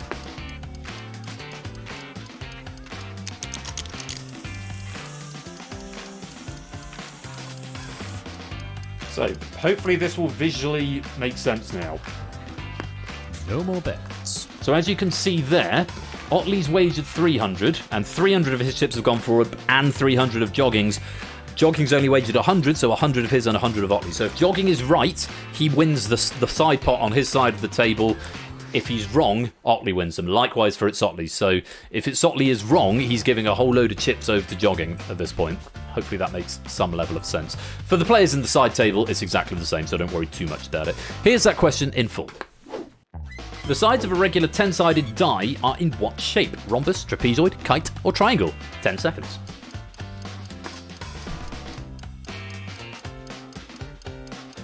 Numbers on the table of the remaining chip stack, Proogs. And the wages. The top 3 numbers are the wages for the hot seat players. The bottom numbers are the wages for the lobby players. The 100, 200, 300 was a recommendation by Lewis because he said as a hot seat player it was a bit weird looking at min 200 and max 400 and only being able to bid 1, 2 or 3. So that's what that was about. Let's see what you said and what you wagered. We know what you wagered. 100 and 300. You've gone for rhombus and triangle. Correct answer is...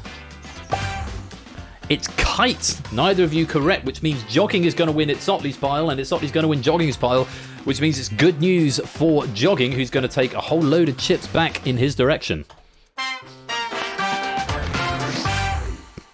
Does that make some sort of sense? Jogging now with the lead 1,300 at Sotley on 800. So you're looking to have the most chips by the end of the game. Over on the side table, 400 from Yanyo and a 275 from Kolo, a 400 from Sheldon, who of course joins the side table but did still have chips left in play. Going to potentially looking to be taking some bonus pennies from that side table if he can. 8 Minky losing it all though and is now down to 0. On to the next. It's definitely an interpretive dance. If you're wrong, your opponent takes your pile. Basically, yeah. If you're right, you get your pile. If not, your opponent gets it. No. So the chips show the bid that the numbers above the names are how many chips they've got after their wagers have been placed. I appreciate that there are a lot of numbers on the table. I do appreciate that. Let's have another teaser. It's a question. What is the unit of electrical frequency? Thank you to Score and Dogfish for this one. Place your bets.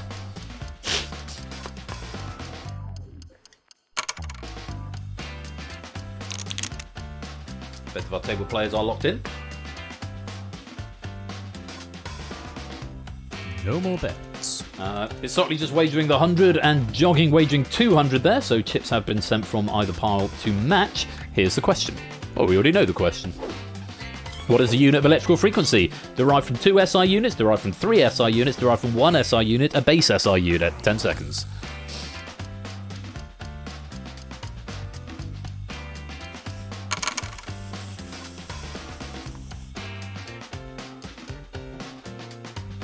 Time. And there's your time up. Let's have a look what you wagered and what you said.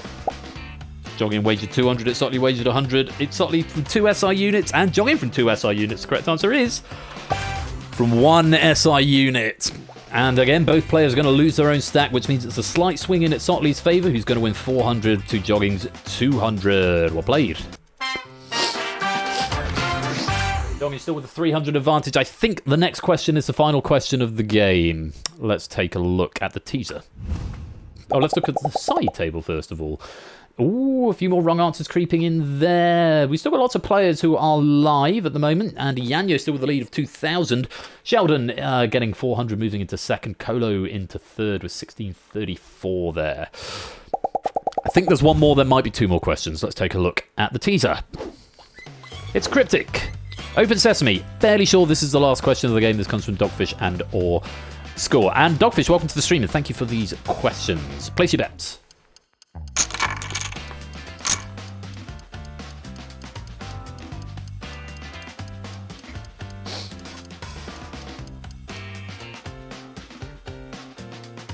No more bets. Oh, both players playing hardballs. 600 chips going into the middle on both sides. Both players wagering 300. Jogging down to 600, it's Otley down to 300. So it does come down to this question. If Otley is right and jogging is wrong, Otley will win. If they're both right or both wrong, or if jogging is right and Otley is wrong, then jogging will win. A lot riding on this question. Best of luck to you all. Here it is. Which Jules Verne novel features a character whose name is that of a French idiom meaning skeleton key? From the Earth to the Moon, 20,000 Leagues Under the Sea, Around the World in 80 Days, or Journey to the Centre of the Earth? 10 seconds.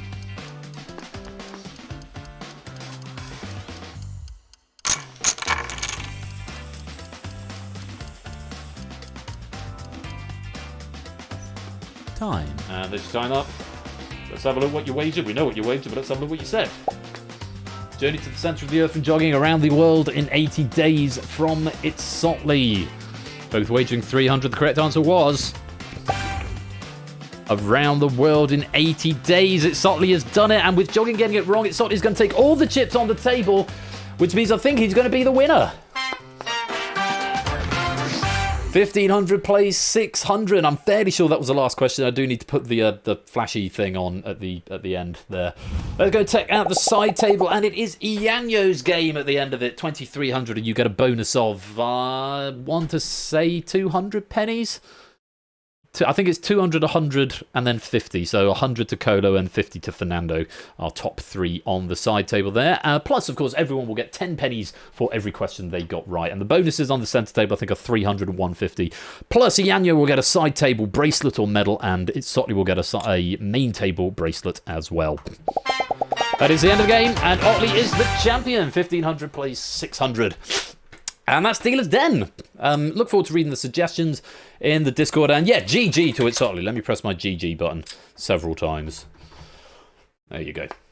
Have multiple GGs. Yeah, so look forward to reading your feedback. I hope that final is a little... I know there's a lot of numbers on the table, but hopefully it's slightly easier to understand and a more fun mechanic. But yes, Itzotli is our champion there. Very well played. All of the Gs. Cool. I have also given Jack a medal from the other day, and whoever won the side table, which I think was Toot, they've also got medals added on, even though the game wasn't quite completed and under a slightly different mechanic. So yeah, but look forward to reading your feedback. Such is the nature of the game, the question writer can decide how long it is. The only rule is that there have to be 4 stake raises, or 3 stake raises, and then the final stake raise is actually the raise into the trigger for the final, as it were. And there isn't a stake raise on that. I should probably add one in. Ask questions I know while I still have chips. Yeah, quite. I hope you found that fun. It's certainly been fun to make. And let's see, yeah, it could be a sort of World Series hour and a half long sort of affair. It could be a very quick 30-minute affair. I could relatively easily add some autoplay stuff to make it a warm-up game. If it's the sort of thing that might appeal in that respect. But yeah, I'm glad we got to play it in full. Thank you very much to Score, who's been working on me with that over the last couple of weeks, and to Score and Dogfish for writing some of those questions and the questions you saw on Tuesday. I just sort of filled in the gaps to get it to a reasonable length. But that was 13 questions in about half an hour, give or take, 30, 35 minutes. And I think once we get into the flow of the game and how it works a bit more, we'll... yeah, it'll pick up. Quality game, I love the Cozy Lads. Thank you. Yeah, I like this asset. It was 10 quid, this asset cost me. 10 quid, which I thought was a bargain. It was originally an English pub. Let's see if I've still left the rest of the pub in there. Full pub. Yeah, that's what it looked like originally. And I think it was Score remarked, it looks a little bit... I'm not quite sure how I feel about it being in a pub. So I nicked some of the assets, like the bar and the walls and the doors and stuff, and made it more into an exclusive sort of poker lounge, which I kind of like. Anyway, that's the game. We've got Google That coming up as written by Toot. I hope you'll stick around for that. I'm just going to go nip down and check on the dogs. Same mountain rangers go. No mountain rangers here. We're all out in a very posh part of London or somewhere. Anyway, thank you for joining me at the Dealer's Den. Congratulations to Itzotli and to Ianyo on the side table. I'll see you for Google That in just a few minutes' time.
And thank you for joining me in the Dealer's Den.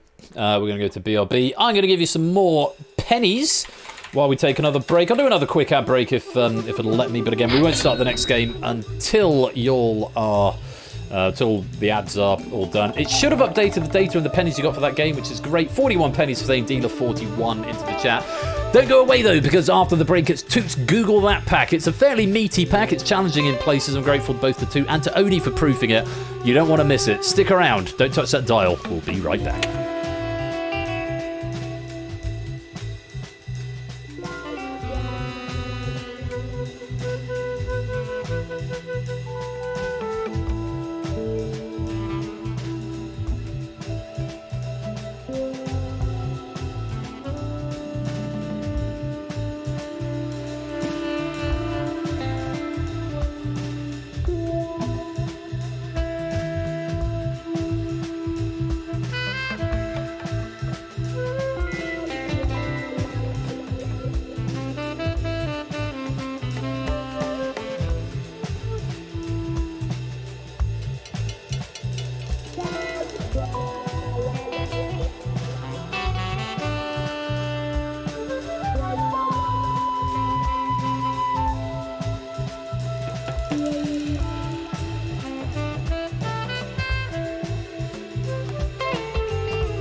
Klugel Clat. That's lovely. Let's see Avatar. Oh, bloody hell. Excuse me, sir, I'm feeling under the weather, but I'm really glad I was doing it. It would have been very easy to say no, I'm just going to have an early night, but I'm glad I came on to hang out with you fine people, because I'm feeling much better on account of coming to hang out. So thank you for sticking with me throughout. Exclude method if you don't want to be in the hot seat. I take the point that the taboo round could now basically work the same way in the lobby and in the hot seat game. At the moment it doesn't, but I do intend to change that at some point. It's just I've got a sort of to-do list. Oh, and yeah, I haven't fixed the validation codes on this one yet either. Apologies. So you might have some case insensitivity, or some O's, or some zeros, or some I's, or some ones, or some lowercase L's that are all a bit interchangeable. It's because it just uses the same OTP generator in every game, and rather than I've updated the template now, but old games I haven't gone back to fill in the gaps, so I must do that. I might do that immediately after the game, actually. Yeah, Hackbox, Kegler Coach. Otherwise it won't let you in. 5, 10, 15, 21. It's not bad for a fourth game of the night. I'll give you maybe one more round of the sting. Oh my god. I'm dying. Ooh, Herrings did a very late stream. Might be a raid target later on. My mate Eric is a Tomb Raider speedrunner. Well, mind you, Huds is still on as well. Love a bit of Tomb Raider speedrunning, but oh, hello, Spokes! Welcome to the stream. Hope you're well. Take on the might of Toot's question pack. I did have a glance through it myself. There's some very friendly questions in here. There's a couple of really tricky ones, as one would expect from Toot. On the plus side, the pack has compiled correctly, so we're not going to get the hardest question as question 1 in round 4 this time around, and it's loaded into the game as well, which means there are no other JSON syntax errors, which is good. 23 players, right? I think we're going to get on with this and pick ourselves some players. Summon the energy to do the opening spiel. Here we go.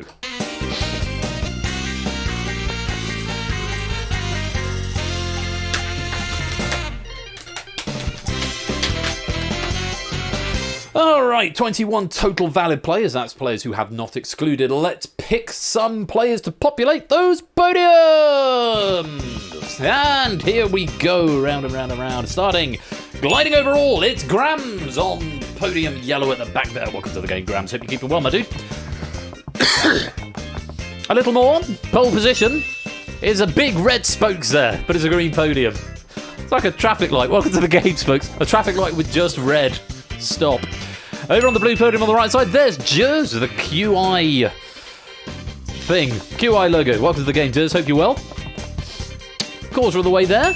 Over on the far left, there's Pyro Pygmy. Hello, Pyro. Welcome to the game. The end of round 4 last, I bet you were shaped. And over on the far right, there's Ianyo. Hello, Ianyo. Welcome on into the game. Great to have you with us. One more takes us to the halfway mark, and it's the last one on the top row. There's Nat Damol. Natter, welcome to the game. Hope you're ready to play. No question to worry about this time. Into the centre podium in red, there's Ian Dominic. Hello, Ian. Welcome on in. Hope you're keeping well. We're over halfway there now. 5 more podiums that require filling. Over onto the blue podium on the left-hand side in the middle, there's Jogging. Getting your money's worth tonight, Jogging. That's a few games you featured in now. Welcome on in. Front and centre, it's Mark. Welcome to the game, Mark. Hope you're keeping well. 3 more players to fill. Where are we going next? Onto the last red podium in the middle. There's Ramsey Fox, question writer last time, and he's into the hot seat this time round. 2 more podiums, both yellow, both on the front. We're going to the left one first of all, and that's taken by it's Sotley.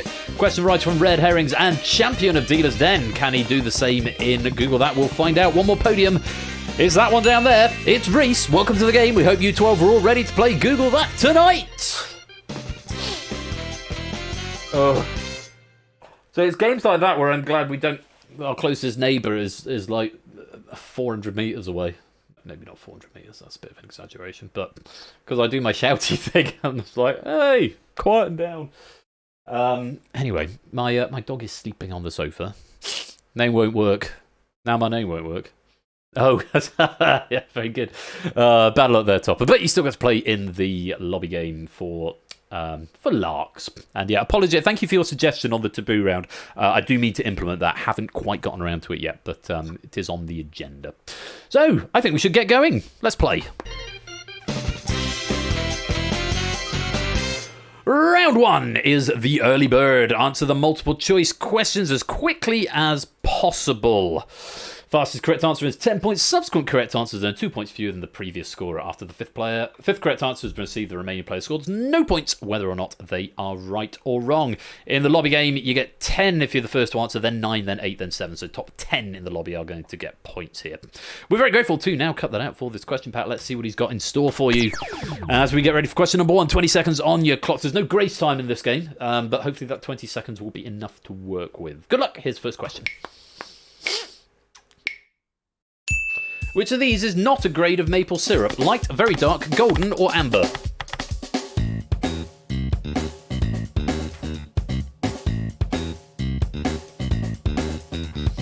Spokes on Hackbox, mate.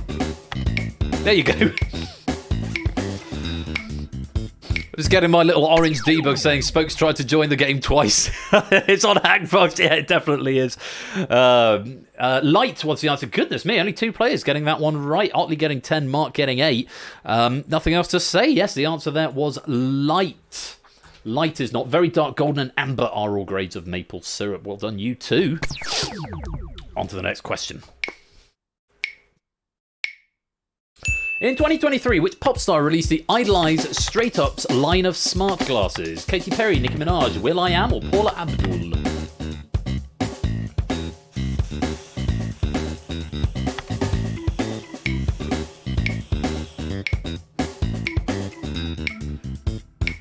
My instinct would have been will.i.am, but it's definitely not. It's Paula Abdul. Paula Abdul, what we were after there. Referencing her time as an American Idol judge and the song Straight Up. Spokes getting 10, and we found Hackbox. Mark picking up 8, Otley getting another 6, and Yanyo getting 4 there. Well played. Let's reset the podiums. On to the next question, number 3. And Spokes, welcome to the stream. Which American artist had the middle name DeVolson? Grandma Moses, Frida Kahlo, Grant Wood, or William de Kooning? Interesting spacing there on the middle name. If I can do anything about that. Question was regular queue. Question text. Grant Wood was the answer. No, that doesn't seem to be doing anything. It's just set it to the max. Oh, that's actually not the question lozenge it's affecting there. Where is it then? If it's not there, I'm not going to be able to select it from there, am I? I've absolutely no idea where that is in the inspector. Never mind.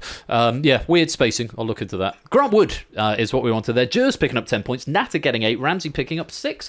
And that's all she wrote for that question. Very well done if you got Grant Wood. Let's reset the podiums. Question number 4 coming up. And Mr. Vertigo, welcome to the stream. An Italian proverb states that bed is the poor man's what? Medicine, dentist, grave, or opera?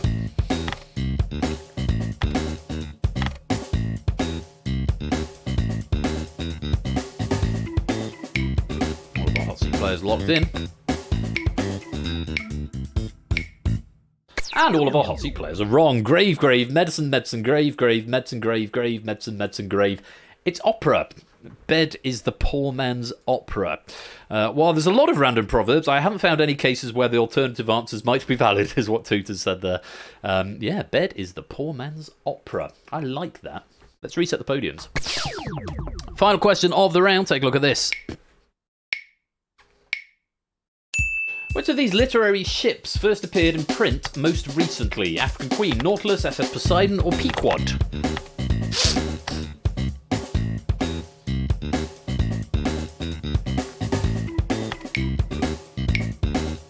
All our hot seat players in.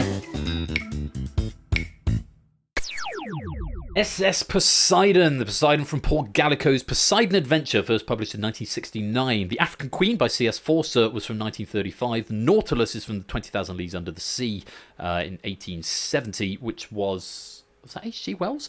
And Pequod was Herman Melville's Moby Dick from 1851. Let's have a look. Ian Dominic picking up 10 points there. Jogging getting 8. Ianyo 6. Reese 4. Spokes 2. Jers, Natter, Pyro and Grams. You're all correct, but unfortunately just a little bit. Jules Verne, thank you, Jers. All correct, but unfortunately just a little bit too slow. No points going out on this occasion. That's the end of question 5 and the end of round 1. Let's reset the podiums and check out the scores.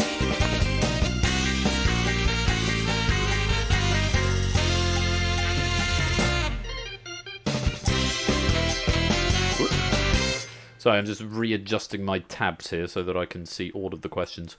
No, I don't want to merge them. That would be very bad. I want to wrap. There we go.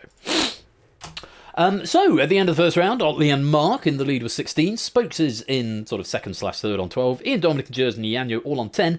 Natter and Jogging on 8. Ramsey on 6. Reese on 4. Grams and Pyro yet to score, but still plenty of time to go. So don't worry yourselves unduly as we go on to round number 2. Oh, no we don't. We look at the... Ha! Even there it doesn't work, Topper, because you're at the top.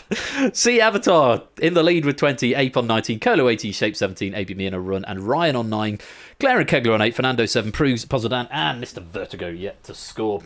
And into the mist they fade. Top man, see Avatar, there's nothing there. What a shame. I need to stop having fun, because if I have fun, then my computer crashes. That seems to be the rule. So I will be miserable. Round 2. Round 2 is a game of chicken, bid from 1 to 10 based on the category. This is the amount of points you are going to risk on this question. Only the 6 highest bidders plus tied lowest bids will be eligible to answer the question. So bid high if you definitely want to play. Low bidders will earn 1 point for each abstention or incorrect answer given by an eligible player, up to a maximum of their bid. For eligible players, correct players are rewarded their bid, incorrect players will lose their bid, and abstaining players will lose half of their bid rounded up. Bit of damage control there, or rather prevention from letting you bid 10 on every question and then just saying, oh, I don't know, and not losing any points. So you still lose points if you are in play. So if you're confident, bid high. If you're not confident, bid low and hope for some Luigi points. Lobby game, your points are awarded according to the hot seat players who are right and wrong. So if there are 3 wrong players in the hot seat and you've bid 3 and you're in a low bid, you'll get 3 points, okay? Just to make things easier. Again, I should probably make that a separate thing, as I will do for round 3. So, those are the rules. You've got to press a button on the 1 to 10. There will be a whole screen from 1 up to 10. If you don't bid anything, a default bid of 1 will be applied. You can bid more than the points you have, but you can also go into negative points, so do be warned. First category is... Greek. Bid quick.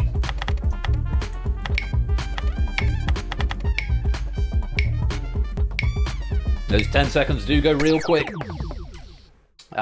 Okay, so we've got eligible players: Mark on 6, Spokes and Ianyo on 5, Ramsey bidding 4, Grams, Natter and Jers all bidding 3, all eligible for this question. Jogging and Pyro bidding 2, Ian, Otley and Reese bidding 1 are not eligible and hope for some Luigi points. The category is Greek. Here's the question. Which Greek letter is visible in the Wikipedia logo?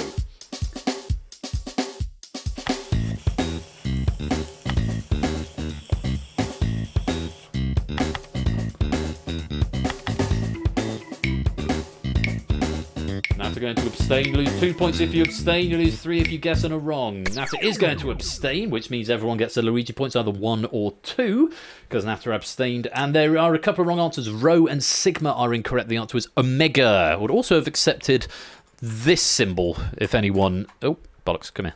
Come here. If anyone actually did put that, that would have been accepted as a correct answer. Omega is the answer. Very well done.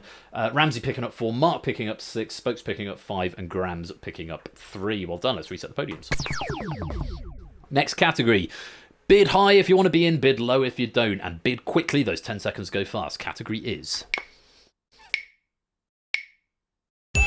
Leek. Heard Greek, now leek.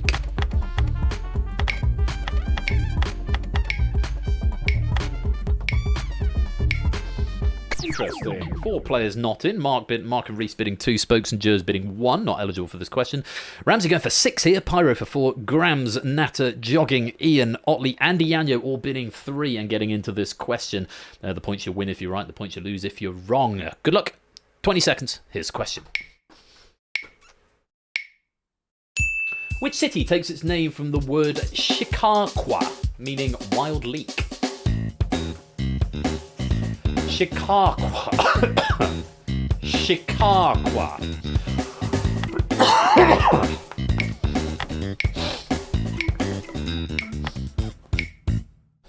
Say it enough times, it starts to make sense. Chicago was the answer. It's a French alteration of the word, the plant also known as ramps or Allium trichocum. Well done to Ianyo, Otley and Natter, who gave me the correct answer, Chicago, all getting 3 points there. Ian and Jogging go for Hawaii and Bangkok, respectively. Unfortunately, going to lose your 3 points. And you do get your Luigi points if you are in blue. Very well played. Let's reset the podiums. Next category. We've had Greek, we've had leak, and now it's time for speak. Bit quick.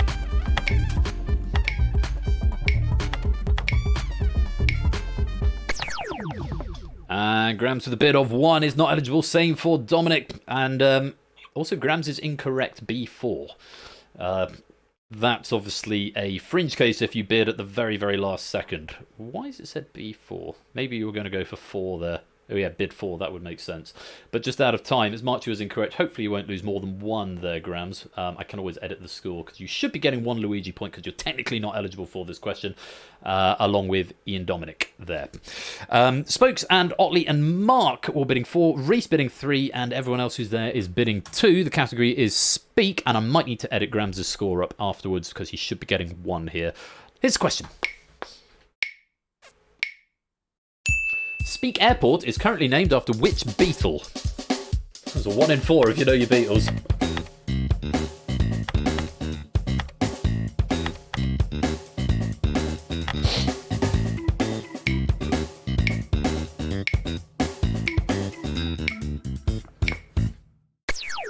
It's Lennon. It's currently Liverpool John Lennon Airport. Harrison, McCartney and Ringo, I'm afraid, are all wrong. Grams, you have got your +1 point. Good, I don't need to do any editing. John Lennon is what we wanted there. Very well done if you got that. Let's reset the podiums. So, Greek, leak, speak. Next category. Bid quick, bid high if you want to play. Chic. Or cheek.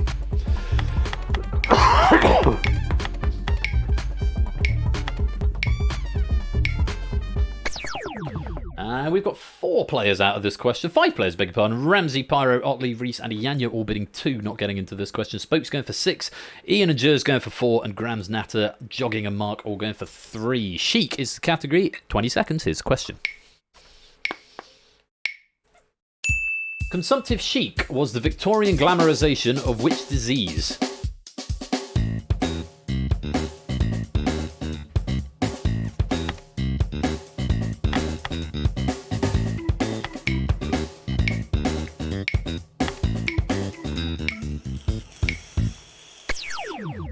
Cholera and diarrhea among the wrong answers there. Tuberculosis or TB is what we wanted. Note from Toot here. Tuberculosis was formerly known as consumption. We'll reject consumption as an answer because it's kind of already in the question, which is a fair point.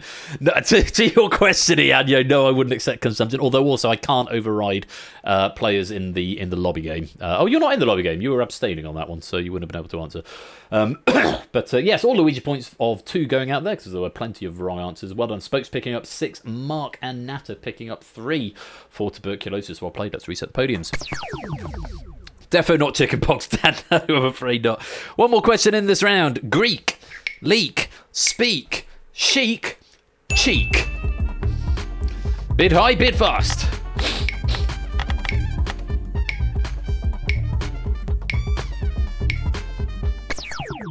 Oh, we've got exactly 6. First time that's happened this round. Pyro, Reese, Ianyo bidding 3, Jers and Otley bidding 2, Ian bidding 1. Not eligible for the question. Jogging going for 6, Grams and Natter for 5, Spokes, Ramsey and Mark all going for 4. All eligible for this question. Potentially a lot of Luigi points going out here, but big points going out in the hot seat as well. The question is on cheek. 20 seconds. Take a look. What 6-letter word beginning with B refers to the type of fat removed during cheek contouring?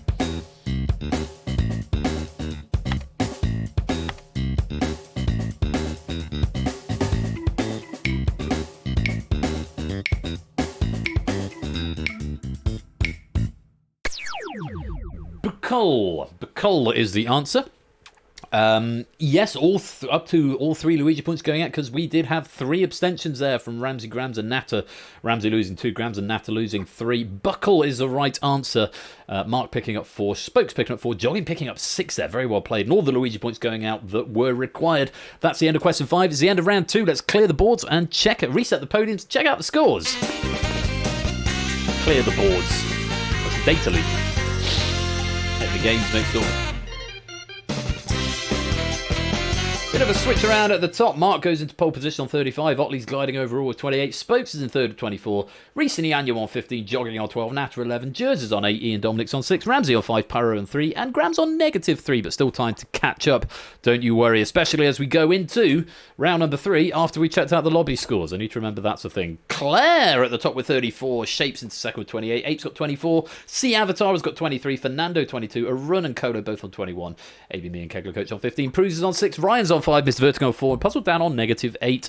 Don't worry, lots of time to catch up as the mist fades away. And we go on to round number, post control, 3. Shapes and apes. Round 3 is taboo. Give a single answer to the list form question. The fewer people who say any given correct answer, the more points are awarded. Unique correct answers score 10 points. Answers shared by 2 players score 6 points. Subsequent shared answers score 2 points fewer than the previous shared answer. If 5 or more players give the same answer, no points are awarded. Players in the lobby game are awarded 5 points if their answer matches with any hot seat player, regardless of whether it is a correct answer or not. I do need to make the change, as I mentioned, that makes this its own separate taboo game in the lobby. It'd be very easy to do that now. I still won't be able to condone, but if you're matching with each other, yeah. Anyway, it's on the to-do list. It is noted down, so all is well. So, looking for the rarest answer, or the answer you think fewest people are going to say. 20 seconds for each one. Best of luck to you all. Here is the first question. Most popular girls' names of 2022 among Telegraph readers. It's Hackbox Jack. If you want to come play, you're very welcome to do so.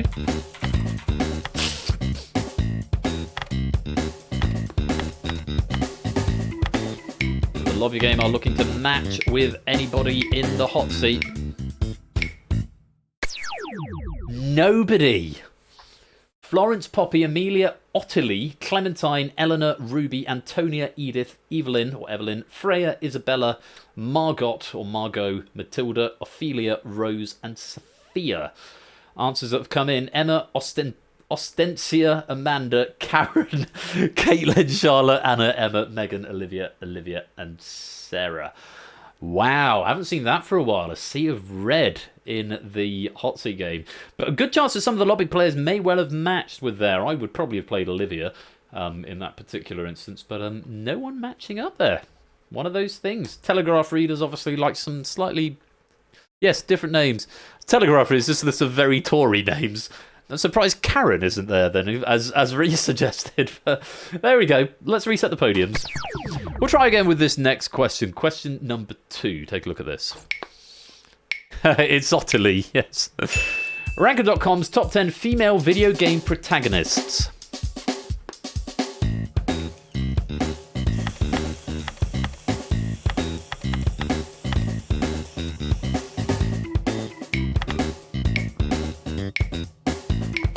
Jers, do you want to try it? Oh, just in the nick of time, but a wrong answer, unfortunately. And look at this, Samus Aran. All of these players go for Samus Aran. There were 5 of you saying Samus Aran, so unfortunately that's going to be no point. Samus or Samus Aran they were 5 people have said that. Well done too. It's Otley and Graham. So they're going for Lara Croft, which was a correct answer for 6 points. Alex, Celeste, Princess Peach, and Aloy are all incorrect answers. You could have had Tifa Lockhart, Ciri, or Cyrilla of. Oh, what's the place called? Cyrilla of something. Samus, Lara, Jill, Zelda, Yennefer of Vengerberg, which I was definitely going to change because it was just Yennefer originally. Chun-Li and Ellie, which I believe is from the last was. Toot! Our writer is amongst us. Welcome. Obviously, this is a topic that's not exactly conclusive. The poll does have nearly 23,000 votes, and I think they're all gettable. And also, feel free to remind everyone these names are incredibly posh on the Telegraph question. Apologies, I should have reminded you. Terrible top 10, I'm sorry. There you go. Tifa, Ciri, Samus, Lara, Jill, Zelda, Yennefer, Chun-Li, and Ellie. Let's reset the podiums. Let's go on to the next one. I love this question. This is a great question. Have fun with this. 20 seconds. Words with 8 or more letters from the lyrics of Queen's Bohemian Rhapsody.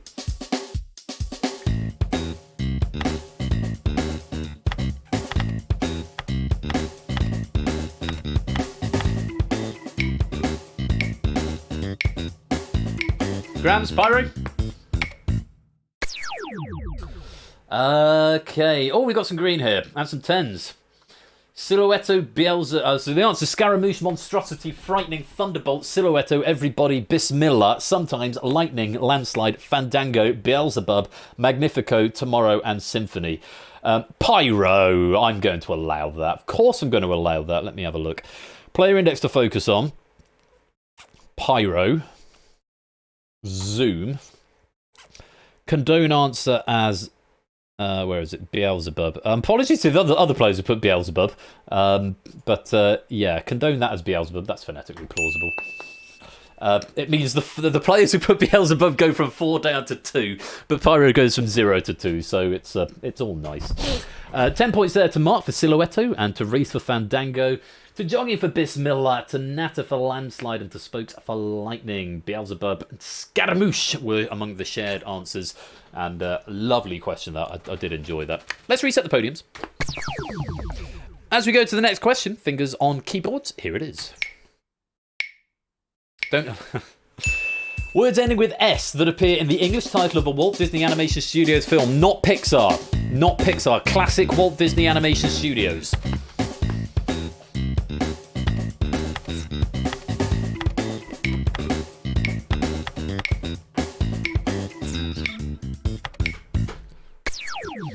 Words ending, I'll just say the question again. Words ending with S that appear in the English title of a Walt Disney Animation Studios film, not the whole name of the film. Snow White and the Seven Dwarfs, I'm inclined to allow.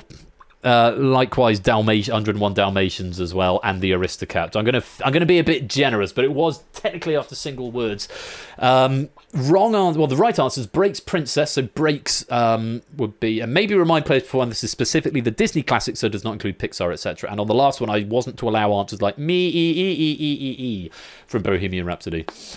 He gave words. Well, I'll defer to Toot as to what he thinks how strict I should be on this. Breaks Princess, which would be oh god, struggling. Robinsons is Meet the Robinsons. Emperors. I don't know what that would be. Hercules, obviously. Pocahontas. The Rescuers. Adventures. The Aristocats. Dalmatians. Caballeros. Amigos. And Dwarfs. Would also accepted Dwarves with a V. Emperor's New Groove. Yeah, that doesn't end with an S, though. Oh, no, but it appears in the title, yes. Emperor's New Groove. Oh, in which case, yes. The Princess and the Frog. The Emperor's New Groove. Hercules. Pocahontas. The Rescuers. The Adventures of... I can't remember. Anyway, those are the answers. No, it's never spelled that way. So, well, I did add it to the acceptable list. Too. Give me a minute to see what you're saying. Last one under Ness. Should I allow Snow White and the Seven Dwarfs? Bedknobs and Broomsticks presumably not being counted as a classic Disney animation. The Aristocats, I think I'm going to allow them. I'm feeling generous because the substance of the question is there. It's a film ending in S. Although it doesn't say the last word of the film. Go on. I'm feeling generous. Toot may disagree, but I am feeling generous. Bedknobs we're not going to allow, but Natter, the Aristocats, condone as Aristocats,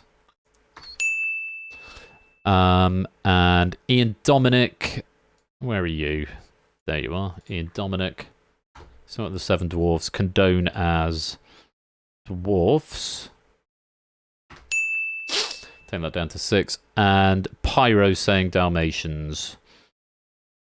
Or 101 Dalmatians. Where are you? There you are. Pyro. Zoom. Condone answer as Dalmatians. There you go. Feeling extra generous there. So lots of points going out. Sorry, Jez, we can't allow Bedknobs. Yeah, Breaks, Princess, Robinson's Emperors, Hercules, Pocahontas, Rescuers, Adventures, Aristocats, Dalmatians, Caballeros, Amigos, and Dwarfs.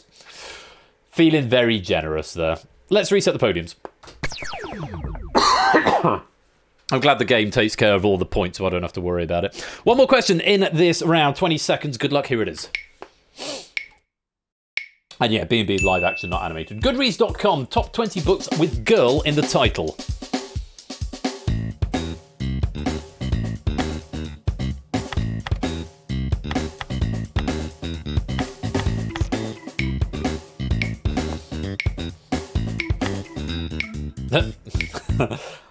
I'm laughing because I can see the answers coming and all the players who've gone with girl with the dragon tattoo. Good lord, that's a lot of words. Most of all made up from the Malala thing, I think. Diary of a Young Girl, The Girl with the Dragon Tattoo, The Girl on the Train, Gone Girl, I Am Malala, the story of the girl who stood up for education and was shot by the Taliban. Originally, I Am Malala was the only answer there, but that didn't have girl in it. A Good Girl's Guide to Murder, Girl with a Pearl Earring, The Girl Who Kicked the Hornet's Nest, it's the other one in the Dragon Tattoo series, The Other Berlin Girl, Lilac Girls, Girl Interrupted, Pretty Girls, Kiss the Girls, The Girl with All the Gifts, Good Girl, Bad Blood, Girl, Woman, Other, The Good Girl, Girls, and Girl, Wash Your Face. Gone Girl and The Girl on the Train both picking up 10 points, and everyone else who played went for Girl with the Dragon Tattoo.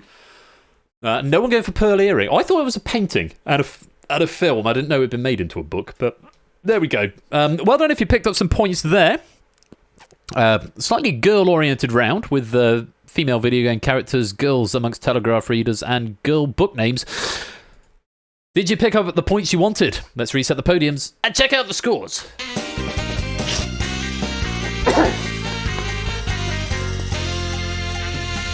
Let's clarify that. The girl with the dragon tattoo, 8 players went for that one.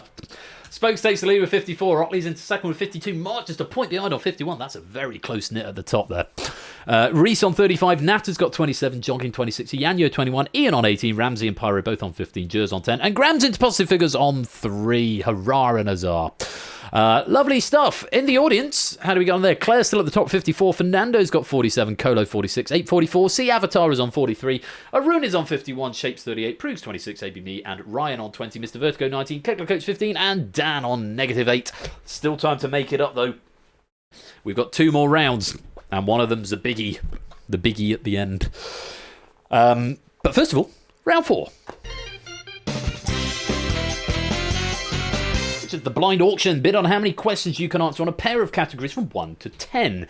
Abstaining from bidding will cause a default bid of 1. 10 increasingly difficult questions on alternating categories will be asked. Each question is worth increasingly more points. First worth 1, then 3, then 5, then 7, and so on. This means there's a nice round 100 available if you can get all 10.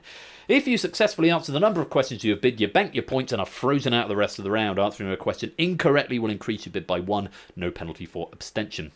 If you fail to reach your bid, you score no points for the round. If it becomes impossible for you to reach your bid, you will be frozen out of the rest of the round. So do take that under advisement when you're placing your bids. And remember, you can throw a question if you would like to get more bids, but remember, you get an extra pip. It's not just freezing you where you are. So if you need 3 and there are only 5 questions left, throwing a question could be seen as a very risky move. Though if you've got to that point, you're already playing it risky. Let's take a look at the categories. 10 seconds and they do go by quickly, so get ready to press the button from 1 to 10. Abstentions will give you a bid of 1. And the categories are Paris and Hilton.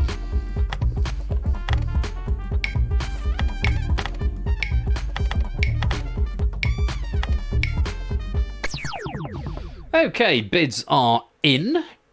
Spokes going for 5, Otley going for 4, Mark for 6, Reese and Natter and Jogging for 4, Ianyo for 5, Ian Dominic going for 6, Ramsey and Pyro and Jers for 4, and Grams for 5. Very high bids, no 3s in there. But let's see how you get on. The categories are Paris and Hilton. Harder get they, remember. And here is question number 1 on Paris, hopefully. Tianducheng, a replica of Paris with its own mini Eiffel Tower, is in which country? For a single point, this one.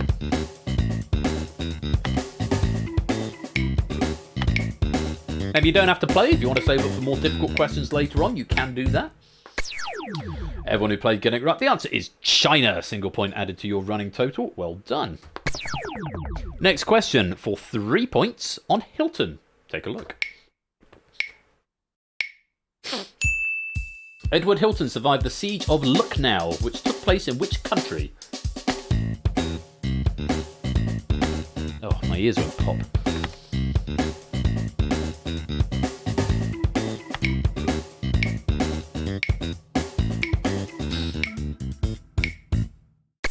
Not many attempting that one. India was the answer. Poland and Ireland both incorrect. Pyro and Ian Dominic, you're going to get an extra pip, or pips in the old days, an extra point added to your target. We wanted India. Well done, Mark and Yanyo. Let's reset the podiums. As we go on to question number 3, back to Paris. Take a look at this.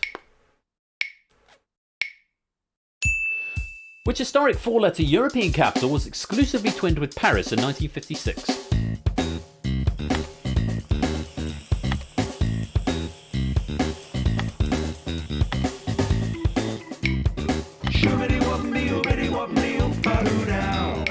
And a message from our sponsor, Oni. 2 years. You get less for murder these days. Thank you very much for the 24-month subscription. Welcome to the stream, Arduna. Thank you for proofing this pack. It's proving most cromulent. Hope you're keeping well, and welcome on in. Rome was the answer to that one. Bad luck to Natter and Otley going for Oslo. I'm afraid you're going to get an extra pip. Spokes, Mark and Jers, you're going to lose. You've lost a point on your target, which is excellent, and picked up another 5 points. Let's reset the podiums. Question number 4, coming back to the Hilton side of things. 20 seconds, have a look. Harold Hilton co-wrote the royal and ancient game of which 4-letter sport?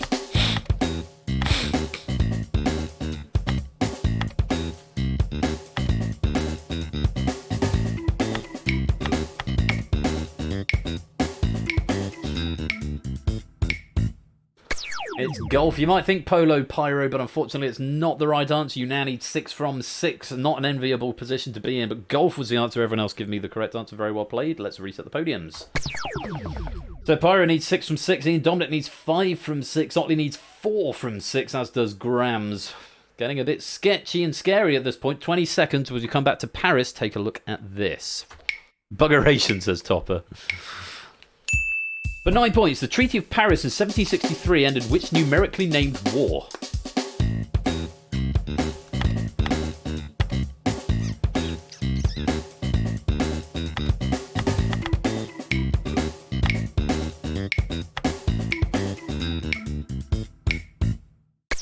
It's the 7 Years' War. Lots of 100 Years' Wars and a 30 Years' War in there, but unfortunately it's the 7 Years' War. Very well done to Iyanyu and Mark. Only 2 to pick that one up in the lobby game. It does mean we're going to lose some players. I think Pyro is going to be frozen out here. I think Ian is going to be frozen out here because there's only 5 questions left. Bad luck, you're going to go Grayscale. There you go. Grayscale, and you get no points for the round, I'm afraid. We've still got players still alive. We've got 5 questions left to go. Otley and Natter. Sorry, Grams needing 5 from 5. Otley and Natter needing 4 from 5. Spokes, Reese, Ramsey, Jogging needing 3 from 5. Jers needing 2 from 5. And Iyanyu and Mark needing 1 from 5. Best of luck. Here is the next question. And it's on Hilton. Which professor's goodbye is told in the 1934 James Hilton novella? Love this book.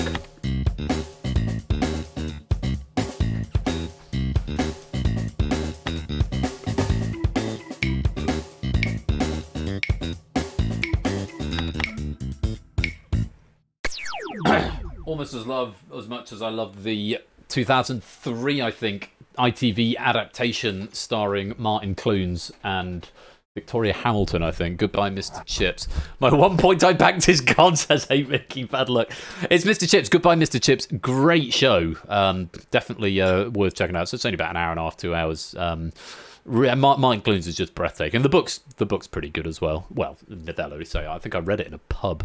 It was my girlfriend at the time. We'd been out to a really old bookshop, second-hand bookshop in Eastbourne, and we had to walk about sort of an hour and a half back. So we went to the pub to get drinks, and I read this entire book while we were at the pub. It's really good. Goodbye, Mr. Chips. I'm not being paid to say that. I'm just a fan. Doolittle is not the right answer. Grams, you've been frozen out. There are not enough questions to get where you're going. And Natter, I'm afraid 5 from 4 is impossible as well, so you're going to go Grayscale too. It was Mr. Chips. And there goes Natter into the grayscale. 4 players in the grayscale now. 4 questions to go. Otley needing 3 of them, as is Ramsey, Reese and Spokes. Mark has banked out. Yanyo has banked out. Jogging and Jers both needing 2 from 4. Back to Paris. Here's the next question. 20 seconds. What word beginning with C is more commonly used to describe Paris's underground ossuaries? Ossuaries. Oh, excuse me.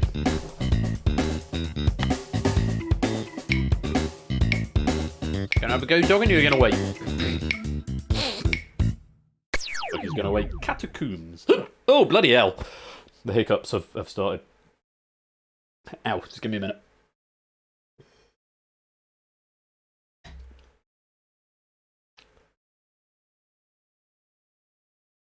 It's my body telling me I'm being far too excitable. I need to mellow out. Canal is not the right answer there, Reese. I'm afraid you're going to go up to 4. 4 required from 3, I believe, I think that means you're going to go grayscale. Catacombs is what we wanted. Let's reset the podiums. And Reese has indeed gone grayscale. We've just got Mark and Ianya who've banked so far. Spokes, Otley, Jogging, and Ramsey needing 2 from 3. Jers needing 1 from 3. Back over to Hilton. Take a look at this.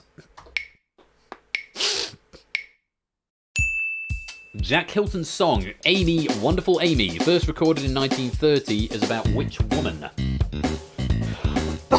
Just to clarify, Amy will not be correct. You need the surname. I do, and I forget every time. And I just remembered, actually, now you've said that. I'm not putting a finger up my anal sphincter, Oni. Welcome to the stream. Amelia Earhart is not the right answer. It's Amy Johnson. Who is she when she's at home? Oh, she's a pilot. Pioneering English pilot. So Amelia Earhart was also a pilot, but not the same one. It turns out. Also a pilot, a flyer, but not the same one, unfortunately. So Amelia Earhart, I'm afraid, Otley and Jogging, you're going to lock yourself out on that, because you now need 3 from 2, and you're going to go grayscale. Bad luck. Spokes and Ramsey needing the last 2, just needing 1 of them. It's going to be Mark and Ianyu who managed to bank on this round. We're back to Paris. Take a look at this. An aviatrix, very much so. The 17 points. Which event of the 20th of July 1789 is known in French as the Serment du Jeu de Paume?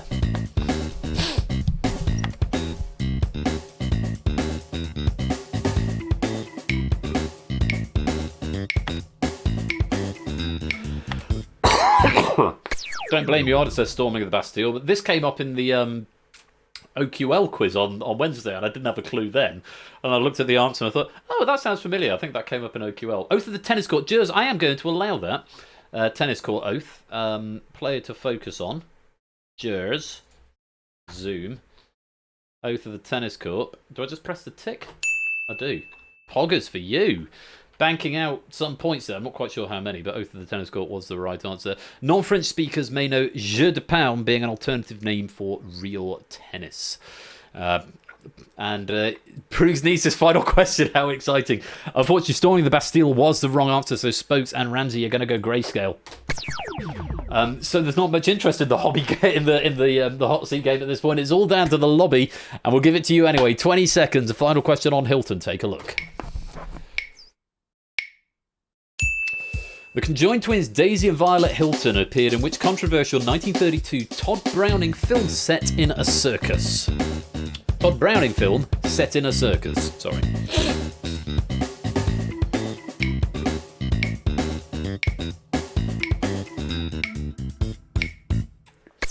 Just Mark, Ianyo and Jers, who are light. Everyone else is grayscaled on this round. The answer was Freaks, and it rhymes with all the categories in round 2. What a spooky coincidence. Oh yes, geek, leak, speak, chic, cheek, and freaks. So that's the end of question 10. It's the end of round 4. Let's reset the podiums and check out the scores.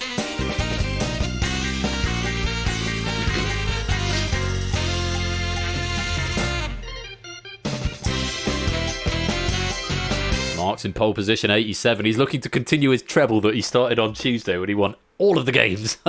Spokes is gliding overall with 54. Otley is in third with 52, tied with Yanyo. Yanyo goes down a step for reasons of... I'm not even sure what the reasons are, actually. Why is it done? I thought it arranged it by player name after points. That's very strange. I'll have to look what the ordering is. I thought it went ordered by descending points, and that I don't know. Is the answer. Jill's on 46, Reese on 35, Nat has got 27, Jogging on 26, Ian Dominic's 18, Ramsey and Pyro on 15, and Grams is on 3 over in the lobby game.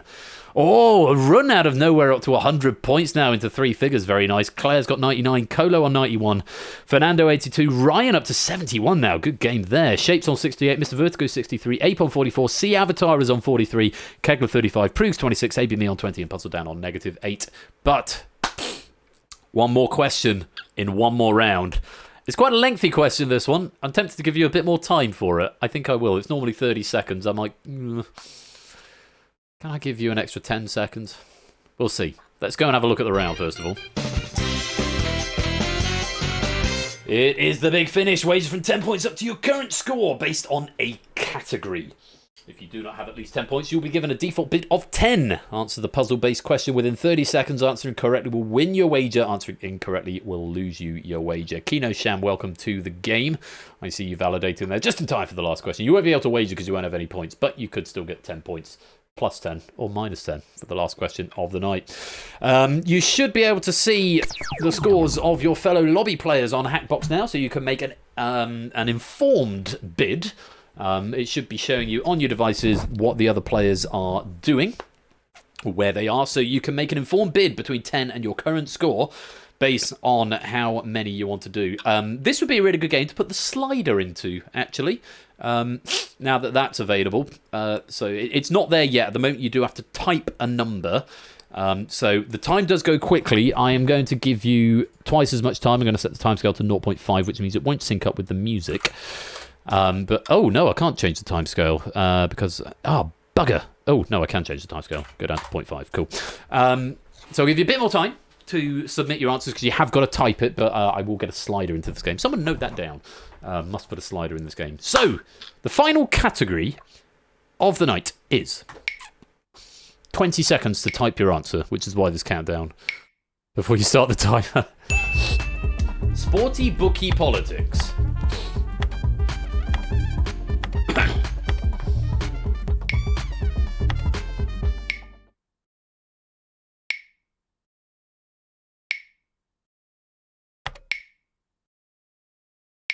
Grams? Oh, of course, Grams can't put a wager in because he's got left fewer than 10 points, which means his default is 10. This is all my vibe says it slightly. This is really interesting because I can see what you've wagered.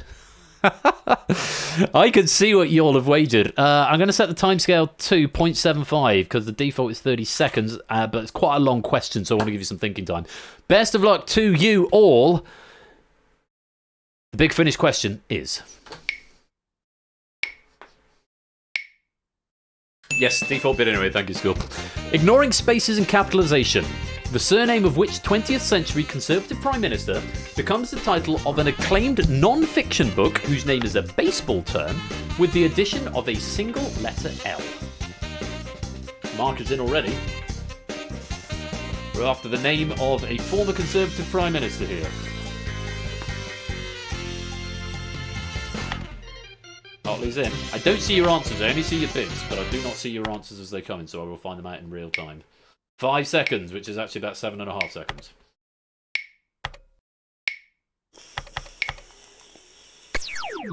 And just recent Grams freezing out on that one. So, ignoring spaces and capitalisation, the surname of which 20th century Conservative Prime Minister becomes the title of an acclaimed non-fiction book whose name is a baseball term, with the addition of a single letter L. Bon la law, says Jack. I read the first word and obeyed, says Ape. Oh, a Strava notification. What could that possibly be? Oh, I got kudos on my morning walk. The correct answer is Balfour.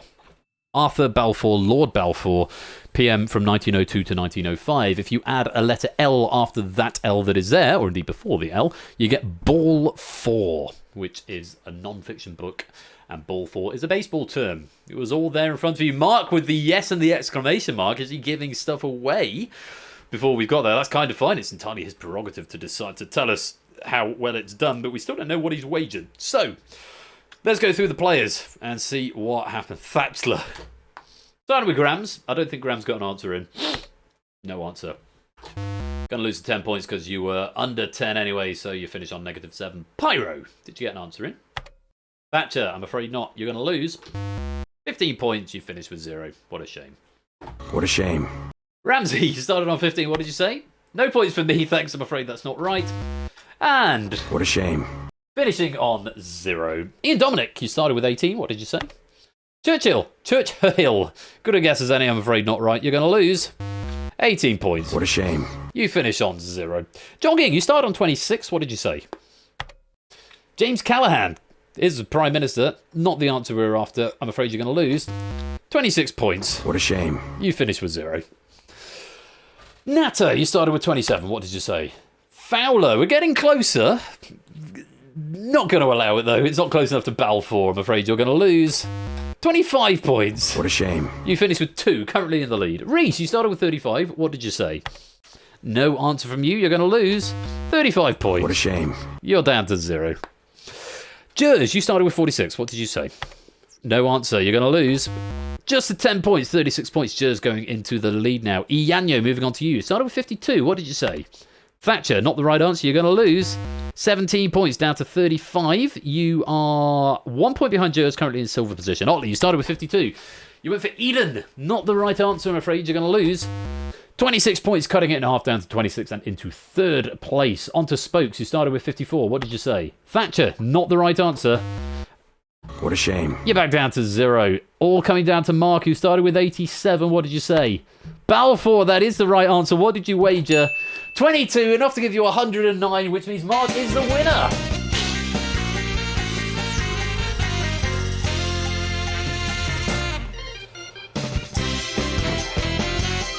What a strange ending to the game. Mark finishing with 109 points and continues his treble run, getting another gold medal there. Jers picks up the silver with 36, and Ianyo takes the bronze with 35. Just pushed out the medal position. Sotley gets 26, Natter on 2, and Spokes jogging Ramsey, Ian, Pyro, Reese. All finishing with what they came with, and Graham's actually owing us 7 pennies at the end of the night. For all the points you've got, we'll turn them into pennies, and if it's more than 0, and add those on to your cash them in with the bank. When the credits roll, let's see how the lobby got on. Arun gets our lobby medal with 90 points. Claire finishes on 2nd with 84. Colo 71, Mr. Vertigo 53. Ryan, commendable first time appearance, getting 50 points. Shapes 43. Kegler Coach 25. 819. Proves 2. ABME Fernando C. Avatar getting 0. Kino on -10. And Puzzle Dan -18. And that is the end of the game. Oh, what a great pack from 2. I said it was meaty. I did say it was meaty. But huge fun all the same. Very, very many thanks to 2. And to Oni, who I know has been absent for much of the stream. But thank you very much, Oni, for proofing that one for us. We've just got time for a couple of games of the Crystal Dome because it is just gone 10:30. So finishing reasonably on time for a Saturday. I've kept the pace choppy. But well done, everyone. Well done. A run in the lobby picking up that medal. I'm hoping it will cash it on as correctly as it should. I will, of course, check everything after the fact. What is the gameplay pennies class on this? Because I didn't check that earlier. But I'm sure it's the right thing. Yes, Google that. 100 pennies per author has medals, so that's all correct. Excellent. Right, I'll roll some credits, and then I'll be back with the Crystal Dome for the very busy pubbing. Of course I understand. Fully understand, Oni. I'll see you for the Crystal Dome in a few minutes. Congrats to Arun. Thank you to Toot. And to Alex, and very well done to Ianyo Jers, and most of all to Mark on that gold medal. You've been watching Google that. I'll see you for the Crystal Dome in just a couple of minutes.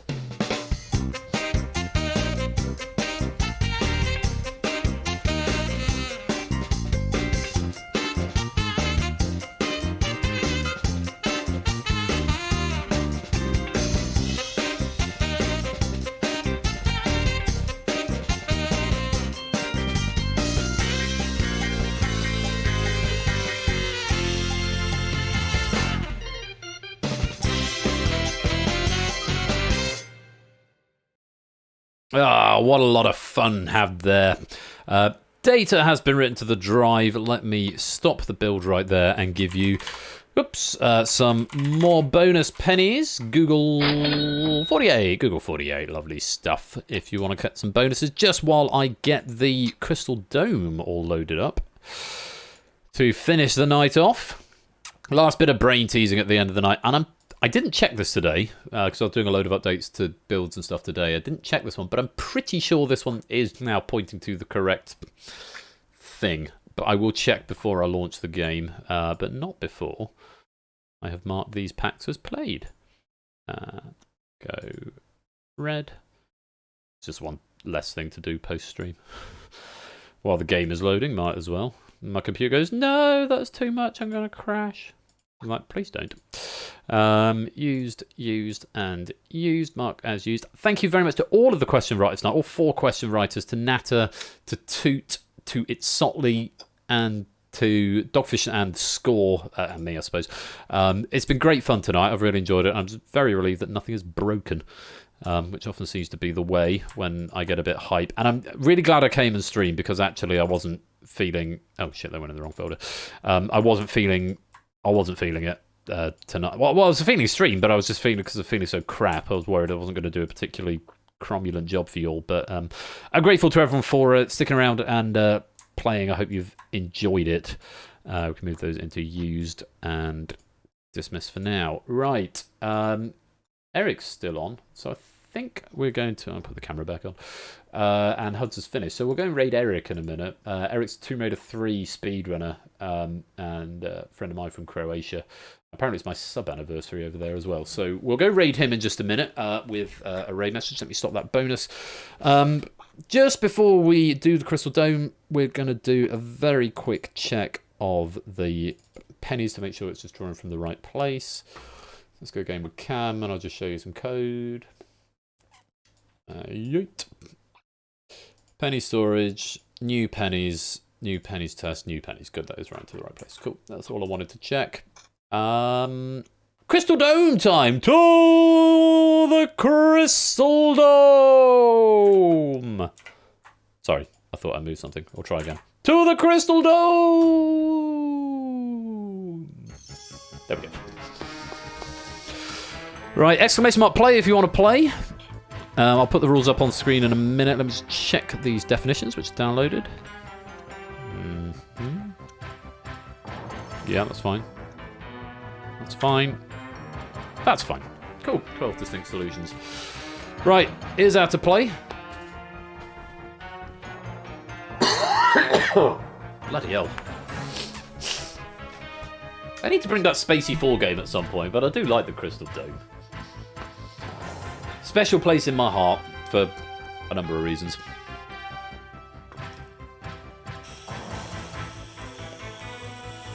So, gold tokens for right answers, silver tokens for incorrect answers. Type exclamation mark play to join the game. When prompted, predict how many tokens in total, that's gold minus silver, will be earned by the group. Closest to the total wins 100 bonus pennies. Players earn 10 pennies per gold token, but lose 10 per silver token. 12 puzzles will be displayed, 1 every 5 seconds. Answers may still be submitted after the puzzle has moved on. 5 seconds grace will be given at the end and whisper all answers to the bot. There's the bridge. I'll give you 10 seconds to come join. 9, 8, 7, 6, 5, 4, 3, 2, 1. Make your predictions, please. There's 18 players in the game. How many are you going to get between you? Closest gets 100 pennies, plus 10 pennies for every correct answer, but minus 10 for every wrong one. I don't take pennies away. It floors at 0, so...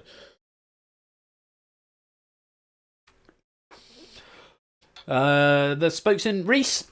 There we go. Right, Richard O'Brien, take it away. Will you start the fans, please? There they go. So, what appears in the top but not in the bottom? Is the number 393 prime or composite? And again, in the top but not the bottom. And another one of those. What letter changes in Jumbie to make an adjective, especially large or powerful? And another one of those. What changes in Flunk to make the place to the sides of? And in that pattern, how many times does that symbol appear? And another pattern for you. How many times does that symbol appear? Minus 14 plus 9 plus 8. Yuck. Another pattern. How many times does that one appear? Fauna. Oh, change a letter to make a book catalog of the animals of a country. One more pattern for you. How many times does that one appear? And there's time up. Oh, look at it. Sotley improved. 12 out of 12. GG, guys. We should do a bonus for perfect scores. 12 right, none wrong. Answers coming in on the screen and in the chat now. Oh, it sounds like my wife's just got back. Perfect timing, actually. Just about to wrap up the stream. We'll do another game of this, though, to finish off the night. And just one time for that symbol. That one does not appear, so 0 is what we needed there. Minus 14 plus 9 plus 8 is 3. And that symbol appears 5 times. And fawn becomes fauna. And in that pattern, that appears 2 times. Hello, Mrs. Flush. Welcome home. You right? In Dominic was closest. Predicted at 112. It's got it absolutely bang on. So you only got 10 pennies from the game, but you got 100 bonus pennies from the prediction. Very nice indeed. Well done, Ian Dominic. That should have been written to the drive. Let me refresh the app. Hello, Dylan. Hello, Spaniel. Who's been asleep on the sofa all night? Not come to C-Stream, have you? No. You've been minding your own business like a good puppy. You'll play again? One more? One more? One more before we go? I think so. One more before we wrap up. And I'll give you a twerk. Right, exclamation mark play, as before. Those are the rules again if you need another reminder. Yeah, that works. And that works. Cool. 2 definition puzzles in this one. It's the only thing I know in advance. I imagine we'll probably get a prime composite puzzle as well. So, what's going on the rest of the week? Top has moved to Thursday now, so no sense plugging him on a Saturday. We'll plug his Thursday, of course, but I think I'm next on the docket on Tuesday. We have got, Crossfire, Cryptex and Danger Zone coming up Tuesday. Crossfire by Adam, Cryptex by Shapes, and Danger Zone by Lingo. So that should be a really fun stream. So do please come along for that if you fancy it on Tuesday. I'll go to the instructions. So that's coming up this Tuesday. Crossfire, Cryptex, and Danger Zone. It also means I can update my graphic in the Discord, which incidentally you should come and join right there. Because when there's just room for the remaining 8 streams of the season. If you're just here for Saturday, next Saturday we've got Battlefront at the front of the stream from Ramsey Fox. We've got Distinction coming back for the second time this season from Lupine. And we have got The Hive by Proogs, my favourite game. Proogs has written a pack of The Hive for us, and that's going to be next Saturday. So if you're just a weekend viewer, that's what you've got to look forward to next Saturday, the 11th of February. In the interim, our great friend Ash the Bash is going to be back next week. He cracks on with Season 11. Snap It Up is going to be here on Wednesday. It was a new game during Quizmas. Do go give Ash a follow.